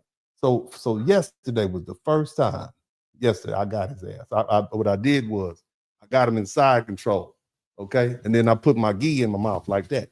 And I held it. And then I got my cross face and my underhook right there with the cable grip right there. And then when he was trying to do that, I just snuck it on him. Bam. And then I got that gi choke. And then I put my head north-south, choked the shit out. He tapped. I made his big ass tap. I was so proud of myself. That was yesterday. Choked the shit out. I told my kid, hey, baby, yeah, I choked the black belt today. Yeah. Told my son, I told my baby boy, I choked the black belt today. I was happy as hell. Choked the shit out. I'm like, man, I ain't never going to let these black belts beat me ever again. I'm talking stuff in my own head. Okay, that was a win. I saw him today. I went back today because, I need this, right? I went back today. I seen him. He said, hey, what's up, man? And I'll be real humble. Hey, nice to meet you. I get to start crying like a little geisha. Nice to meet you. Thank you. Thank you so much for the role. You're such great. After I done beat him and choked him out, right? But anyway, so I went back today because I'm feeling myself, right? I got that win. I mean, if you beating black belts, you a purple belt, one stripe, you supposed to beat everybody. You know what I'm saying? He's not the first black belt I beat, but that was a hard one. But anyway, so I went in today. It's we roll 5-minute rounds. We talking about round 6. It's really like 2 minutes left on the clock. So we shouldn't be rolling another round. If the round is 5 minutes, why would you keep us here after time? We got to go, sir. We have things to do. Tomorrow's a holiday. But either way, he said one more round. Okay, so I'm feeling myself. So here comes this brown belt. 4 stripe. Italian dude. Okay. East New York. Tough as hell. Okay. You know, if you ever looked at an Italian, they not quite white. I don't know if y'all have ever, I know we try to categorize Italians as white, but they're not quite white. Anyway, I beat him before. So, held him inside control in front of the professor. Okay. Done all that before. Bottom line is, look, you know, I'm a little overconfident. Boom. And I done already beat him before. I done beat a black belt before. I'm feeling myself. Nevertheless, we rolling. We in the mix of the roll. I end up, he tries to put me in closed guard. I wrap around. I take his back. I'm about to choke him. I'm sitting on his back, but I forgot to put my hooks in. Okay, you all that's when you put your hooks in. I forgot to this little Italian, this strong Italian dude scoop me up, flip my big ass over. Okay, and now I'm on my back and he jumps. He now I'm on my back and he's jumping. I got him in half guard. He choked the shit out. I had a tap. Okay, that's an L. Okay, that's an L. Somebody type L. Uncle D took an L today. That's an L. Getting in an argument and deciding to disengage because of a doggone parking lot, a space at Walmart. That is not an L. Okay, that is something you don't even think about. Okay, but what I'm gonna be thinking about was that ass whooping. My ass got choked today. That's a L. Okay, that's a guy. I'm feeling I beat the black belt yesterday. How a brown belt supposed to beat me? That is not what's in the book. That's a L. You understand what I'm talking about? Thank you so much, Quiet Straight. But that losing a fight over a parking lot and having to go somewhere else and say you sorry is not a damn L. Walk away. Somebody type walk away. Okay, are we clear?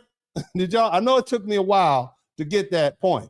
Okay, but L's. There's a difference between a real L and a fake L. I took a real, choked the shit out of me. I'm tapping, my wife looking, my old baby son looking. Ain't nothing I can say, but I'm gonna get the small piece of chicken tonight. You understand? L. Somebody type L in the chat room. Anyway, shout out to Black Man. She needs a lawyer, and to never speak on it to anyone. She better have her story right, change the colors around, and then in gender. Yeah, what she needs to do is not say anything, no public, nothing. Don't say nothing. Don't go have a press conference. Shut your mouth. Anyway, always cooking. Dennis, you have a vid of her car being blocked. Yeah, I just put it up, brother. Thank you so much. To all the people still saying that she's wrong, y'all are forgetting that he waited for her to come out the store. That's true. And she had every right. Yeah, but why did she get out the car then? She waited for you to come out. If he waited for her to come out the store and she managed to get in her car, why did she then exit her car with the gun? You see, we have questions. If you are in your car, why not just drive off? You see what I'm saying? He went and smoked a cigarette and she went in the store. He came back or she got back in the car and then got out the car. These are the facts.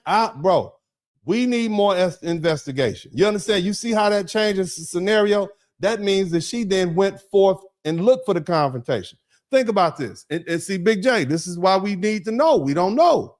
If you have a argument with somebody, you park the car, you go in the store, then you come back to your car and somebody next to the car, as you getting in your car, says, hey, you know that dude is still here. You know he's still here. And then you go in the car and get back out the car and you talking to the people and whipping your head around like that. And then the dude runs up on you like, what's up? You could have got in your car and left. See, I don't know what the facts are. Okay, black people, white people, I don't know what the facts are. The body's not even cold. This is only 2-3 days old. They ain't even had the funeral yet. You understand? We don't know the fact. But what would that would change the scenario significantly, wouldn't it, Big J? Wouldn't that change the scenario? Now it's like, oh, she came back for the confrontation. She got in her car, got out her car with the gun. She could have gotten her car and drove on back to her little apartment in Fort Lauderdale somewhere. But that's not what she did. Okay? If that's the scenario, I don't know. Somebody type Uncle D don't know in the chat room. Somebody type let the investigation play out. Okay? But anyway, shout out to you, man. Faquan DTM, thank you so much. Who else we got? Uncle D, didn't you say don't call you for a criminal defense? Don't ever. Are you transferring your expedition? Don't ever call me for a criminal. Where is my number at? Call me. Let me see where it's at. See that right there across the top of the screen? injured, car wreck, call me 1-866-LAW-BIG. That's the only reason any one of y'all can call. The only reason I'm doing this is because I see there's a lot of misinformation. There's a lot of people trying to spread conflict. There's a lot of people trying to capitalize on conflict, and we don't need that right now in America. We have to live here. We got enough people that don't like us that we don't need to be playing the same old race game that we've been playing and up to each other's throats and anger. We don't need to do it. So I'm really doing this as a public service announcement. All right, and that's why my whole thing on this is calm down. It's too serious. We have had so much racial animosity in this country, whether we talk about 1919, whether we talking about Rosewood, a little white girl lied on some black people and got the whole town burnt down. Another situation, Tulsa, Oklahoma, little white girl embellished some facts and got the whole town burnt down. We don't need any more lies. We don't need any more racial animosity. And it's a lot of people, black people and white people, that don't like themselves, that are angry with their own lives and want to see everybody else angry and burn down the country. I don't want that. Okay, I'm just saying, I love my life. My life is great. You understand? I want to keep it going. I love America. You understand? Look, hey, I love it. Okay, it's working for me. And for the vast majority of Americans, it's working for them too. Shout out to Coach Ralph. So what I want to do is keep this thing going so that my children, when they grow up, they can have a peaceful first world nation to live in that's not full of hate and crazy people mad for no reason at all. So this is just me throwing some cold water, okay, putting that ice cold truth on this hot flame of conflict and lies and misinformation. That's it. Thank you so much. I appreciate you, Trill Team 6. Let's move on. Beauty, Bo Cannon, thanks for clarifying the law in the case. Appreciate your willingness to teach. Hey, man, I enjoy it, man. Thank you so much. Few Quan, thank you for the $5 super sticker. Who else we got? The Griff 6159. Thank you for the $10 super sticker. Stupid. Thank you, Kevin Black, ATL. Appreciate you. Risk 11. Thank you for the $10. Frozen 6. Learn and keep teaching. Good looking out, Pratt. First time turning in from my hotel. I appreciate your rationale, analytic approach. All the best. Thank you, Boeing 757 pilot. Appreciate you. All right, who else we got? Few Quan, thank you for the $5 again, my man. Torrin Jones, no duty to retreat here in Florida. That's actually right. Yeah, but that doesn't mean you have a duty to shoot somebody. You have to have, believe you're in serious bodily injury or risk of serious bodily injury or bodily harm. He has been trained to disarm that what he want. Okay, so that's a good thought too. He's a veteran, right? So what if he was trying to get close enough to her to disarm her and maybe use it? We don't know. We don't know what his intentions are because he's no longer with us. But it was still stupid. It was a stupid encounter. All right, you can't do that in the real world. It's not a war zone. Shout out to Few Quan. Thank you for the $5. Also, Black saying we need the truth. Thank you for the great show. I appreciate you. Teach Coach, thanks for the informative insight and breakdown. I appreciate you, family. And then also, if she's not indicted, can his family file civil suit? Here's the thing. That's what I said. Florida has that immunity clause, which means that if she's not indicted, she can't be indicted criminally and she can't be sued civilly for this action if her self-defense was justified. You see what I'm saying? So yeah, Florida, yeah, they protect the shooters in Florida. I want y'all to think about that. Busy Boss Lady 6345, thank you for the $9.99. I appreciate that. All right. Look, man, let's I got a couple more things to say. So here's where I'm gonna land this plane, okay? As of today, and did you all enjoy this? Was this helpful? Because I think the law is pretty boring. My wife would tell you I don't even want to talk about the law with her, okay? And she's a lawyer, okay? But I think you all are enjoying these lessons in self-defense. Is that fair to say? Is it informative? Because I do my best to try to make it as interesting as possible, and I say crazy things. And of course, you know, I conduct myself in this way because, as I know, 3 hours of listening to a middle-aged man in a blue sport coat is not interesting in itself. But I try to bring the information. Is it interesting? Are you learning? And that's the most important thing. Are you learning something new? Did I help dispel some misunderstandings? Because that's the sort of thing that keeps me going. All right. Because, I just think that's important, as a public service, so if you enjoy that, just type yes in the chat room. But in the middle, anyway, yeah. And if anything you would like to suggest, you want me to talk about, let me know. Now, look, the reporting said, and shout out to Tech Coach. The reporting said that this lady, she was detained, okay, but she wasn't arrested on the scene. She remained there. She cooperated with the cops. She claimed self-defense, and the case is expected to be reviewed by the state attorney's office after the homicide detectives complete their investigation. And people reported that the shooting was captured on video. We saw it. Bart Digliamo, he stepped toward her before she fired, and the woman waited for the police to arrive. And now, again, that doesn't mean the case is over. It doesn't mean that she can't be charged. It doesn't mean that the state attorney can't come back later and say, well, we reviewed the video and we talked to some witnesses and reviewed some forensic evidence, and we don't think it was a lawful self-defense. They can still do that. But let me say this, it does tell us something important, okay? At least at the scene, after questioning her and reviewing what they had available, the law enforcement didn't immediately treat this like an obvious murder case, because otherwise she'd be booked right now. You can go to the Broward County website and look at a booking photo, okay? And again, that reminds me of what originally happened in the George Zimmerman case. Remember, George Zimmerman wasn't immediately arrested after he shot Trayvon Martin. The police initially released him after questioning, and the explanation given at the time was that they didn't have evidence to refute his self-defense claim. And the case later exploded nationally, and there was a huge amount of public pressure, and Zimmerman was eventually charged with second-degree murder by a special prosecutor before being acquitted at trial. Now, let's be clear. This case isn't George Zimmerman or Trayvon Martin. The facts are different, okay? The physical positioning is different, and the legal analysis will have to stand on its own. But the lesson is the same, okay?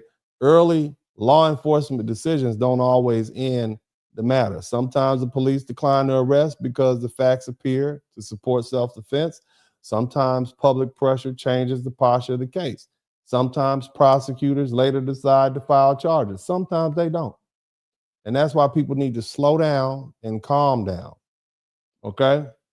Zimmerman, that case is one of the reasons a jury could accept self-defense was because at the critical moment, the defense argued that Zimmerman was on his back and Trayvon Martin was on top. The witness, John Good, testified to that. Okay? He was getting pounded out, ground and pound. Okay? All right? And that's why the Zimmerman case didn't create some broad, or should I say, it didn't create some broad rule that an armed person can shoot an unarmed person anytime there's a confrontation. That's not the law. And the law isn't saying, but again, the law isn't saying that he had a gun and Trayvon didn't, so the gun wins. It's not that, okay? Right? And you need to understand something. The law, that's the same principle people need to understand in this Walmart case. The question isn't simply, was Mr. Bart unarmed? The question isn't simply, was the lady armed? Okay? The question isn't, did somebody die? The question is, what was happening at the moment she fired? Was she backing away? Did she warn him? Was she reasonably afraid of imminent death or great bodily harm? That's the legal question. And that's why I'm asking the public not to jump to conclusions. Don't let the crazy people online gas you up. Don't let people turn this into a race war before the investigation is complete. And don't let people convince you that because a white man is dead, it must be murder. Okay? And also, don't let people convince you that because a black woman says self-defense, the case is automatically over. Neither side has all the facts. We still need to complete the video. We still need the audio. We still need to know what happened beforehand. Where's the timeline? What happened after the vehicles were parked? Who went where? He went to smoke a cigarette. She went into the store. Okay, if that's the case, when she came back out, she went back in her car and she got a pistol, talked to the people next to her vehicle with the pistol in hand. Why didn't she just go home? He went and smoked a cigarette. Why did he come back over to confront her? Why didn't he just go home? Again, that sounds pretty stupid. They could have just went home, right? And lived. But we're not concerned about all that. We're concerned about the moment. Somebody type moment. We're talking about the moment leading up to the shooting or the use of deadly force. Keep that in mind. Okay? If he had stopped advancing and she fired, maybe a different situation. If he escalated, if her fear was reasonable, different situation. That's for the state attorney to find out. So right now, my position is simple. The police didn't immediately arrest her based on the facts reported so far that suggests they saw at least enough self-defense evidence to slow the case down, but that doesn't mean the case is finished. This is preliminary. This isn't a final word. Let the investigation happen. Let the state attorney review the case, and then we can have a serious legal conversation based on the evidence, not emotion. Because in a case like this, when you have white and black, and you have the difference between justified self-defense and criminal homicide, all that comes down to a few seconds, and we just don't know. Now, let me say this, because I have to. Were you all here when I talked about all those people who got shot in the Walmart parking lots and the different parking lots around America? Let me just say, nobody should ever get shot over a parking lot, right? And nobody should ever have to shoot somebody over a parking spot. That's just honesty. This whole situation is ridiculous from the top to the bottom. You got grown people involved in it. And whatever you think the victim did wrong, whatever you think he said, however aggressive you think he was, whatever role you think he played in escalating the situation, he paid the ultimate price because he is dead. And he is gone. Okay. So at a certain point, there is no need to keep bashing this man like he's still here to defend himself. He paid with his life. And there's no greater payment than that. But this black woman who fired this shot is still above ground. And now her life may be in the hands of a prosecutor or an investigator or a judge, and maybe eventually a jury. And that is something people don't think about when they start yelling, stand your ground, from the comments section. Even if she had a legitimate self-defense argument, that doesn't mean this is going to be easy. That doesn't mean this is going to be cheap. That doesn't mean she just goes home and her life goes back to normal for the next several months or maybe years. Her name, her freedom, her money, her reputation, and her future are going to be all tied up with the criminal justice system. And all of these possible defenses we're talking about, stand your ground and self-defense, reasonable fear of imminent threat, physical disparity, him advancing, her backing away, all that depends on the evidence. And it also depends on her ability to secure competent legal representation. And in a case like this, it becomes, when you talk about a murder case, it's not cheap. You're looking at anywhere from $100,000 to $250,000 to $500,000 if you start adding up attorneys' fees and experts. Nobody's going to do this for free. You couldn't pay me enough money to defend somebody in a criminal. I don't want to be bothered. It's easier ways to make money. But those men who do it, and those women who do it, they are very good and they are very expensive on that level. They're going to depend. Those lawyers, this woman's life is dependent on the lawyers, the experts, the investigators, the motions that are filed, the trial preparation, and how far the state wants to take this. So if she doesn't have that kind of money sitting around, she may not be able to put up the house. She may have to empty the retirement account. That 401k is gone. She may have to borrow from family. She may have to sell a whole lot of fish dinners and barbecue sandwiches. Because once the government decides to come after you, the fight itself becomes punishment. Do you understand?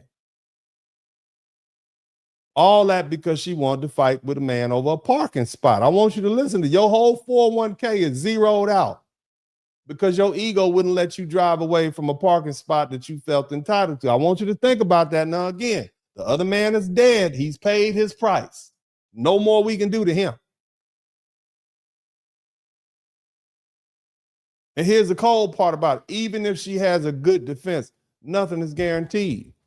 Depending on the jury, depending on the venue, depending on the prosecutor, depending on the judge, depending on the full video, and depending on the witnesses and the background and her background. What if we find out she wasn't supposed to be carrying a firearm? What if we found out she had some prior incidents we don't know about? There could be some serious trouble. She might not get convicted of murder, but unlawful possession of firearm usually gets you about 5 years.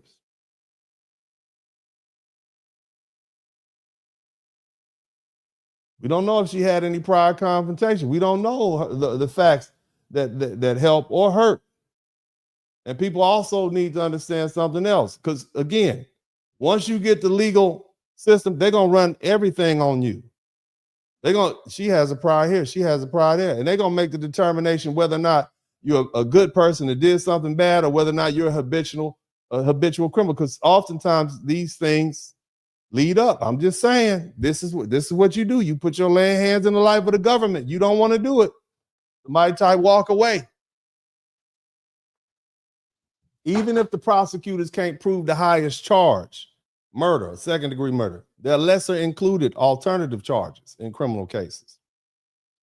The jury might not convict her of second-degree murder, but they could consider manslaughter or some other lesser included offense, depending on how the case is charged and instructed. There may be firearm-related issues. There may be unlawful possession issues if she's not legally allowed to have a gun.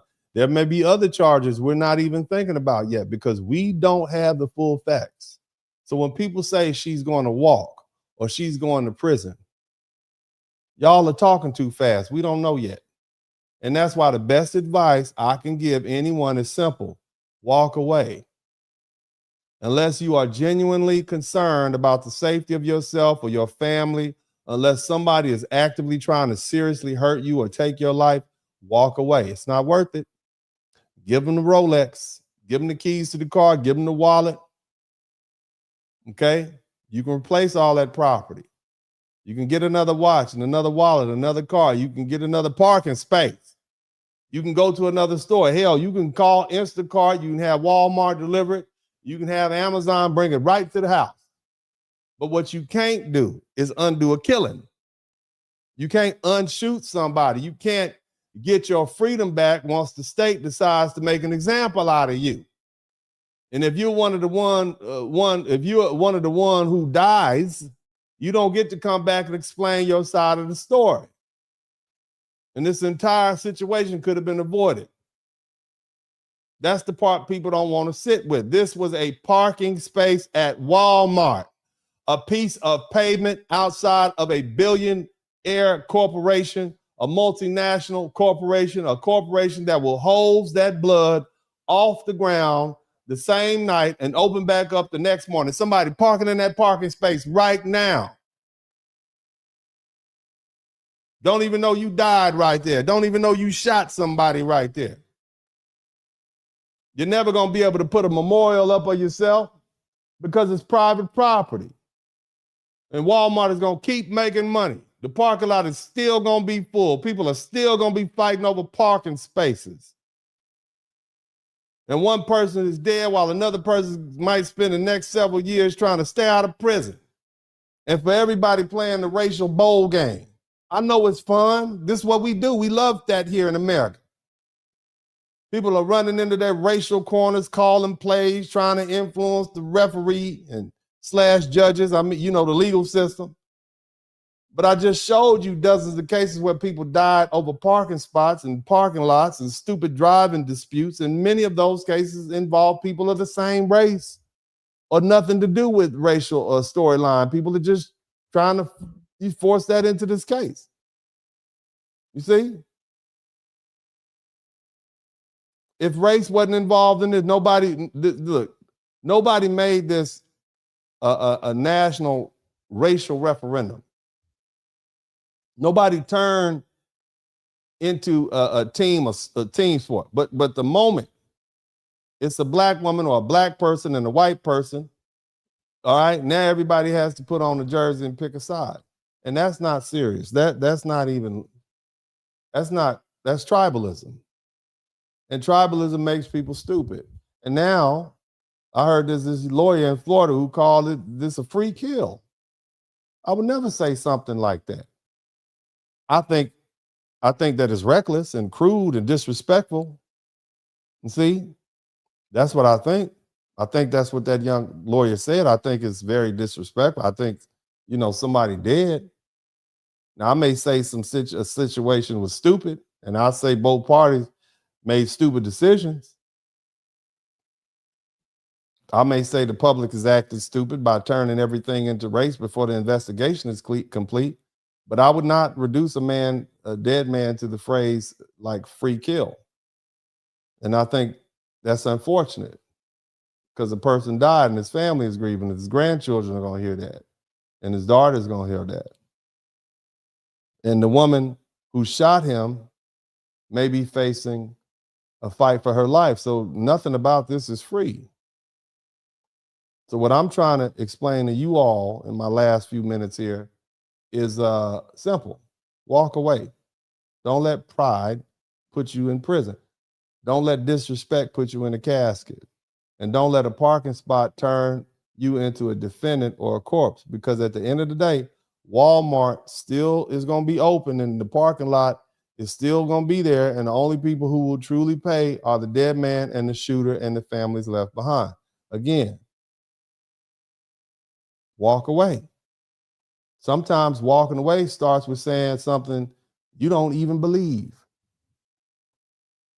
My bad. I'm sorry, sir. I'm sorry, ma'am. Go ahead. You got it.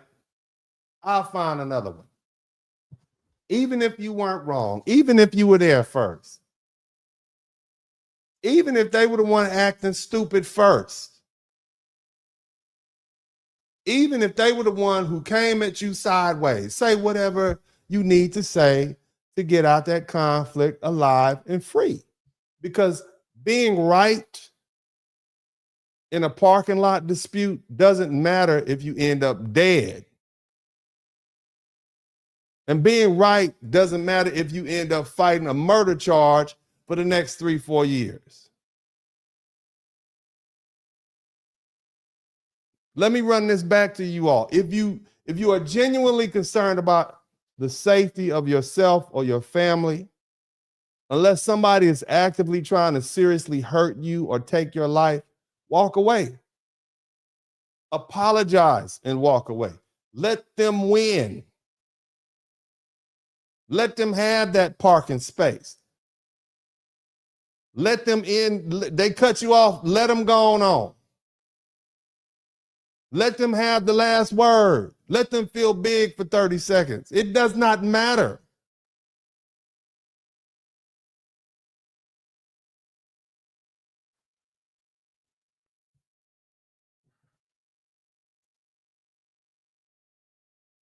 You can't undo a killing. You can't unshoot somebody. You can't get your freedom back once the state decides to make an example out of you.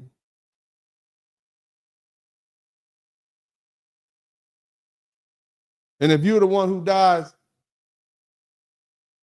you don't get to come back and explain what happened.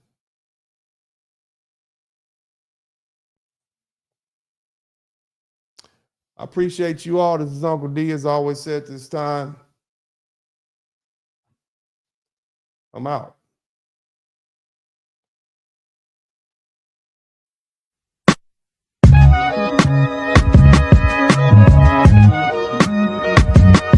Dennis Spurling Podcast. Hit the like button, subscribe.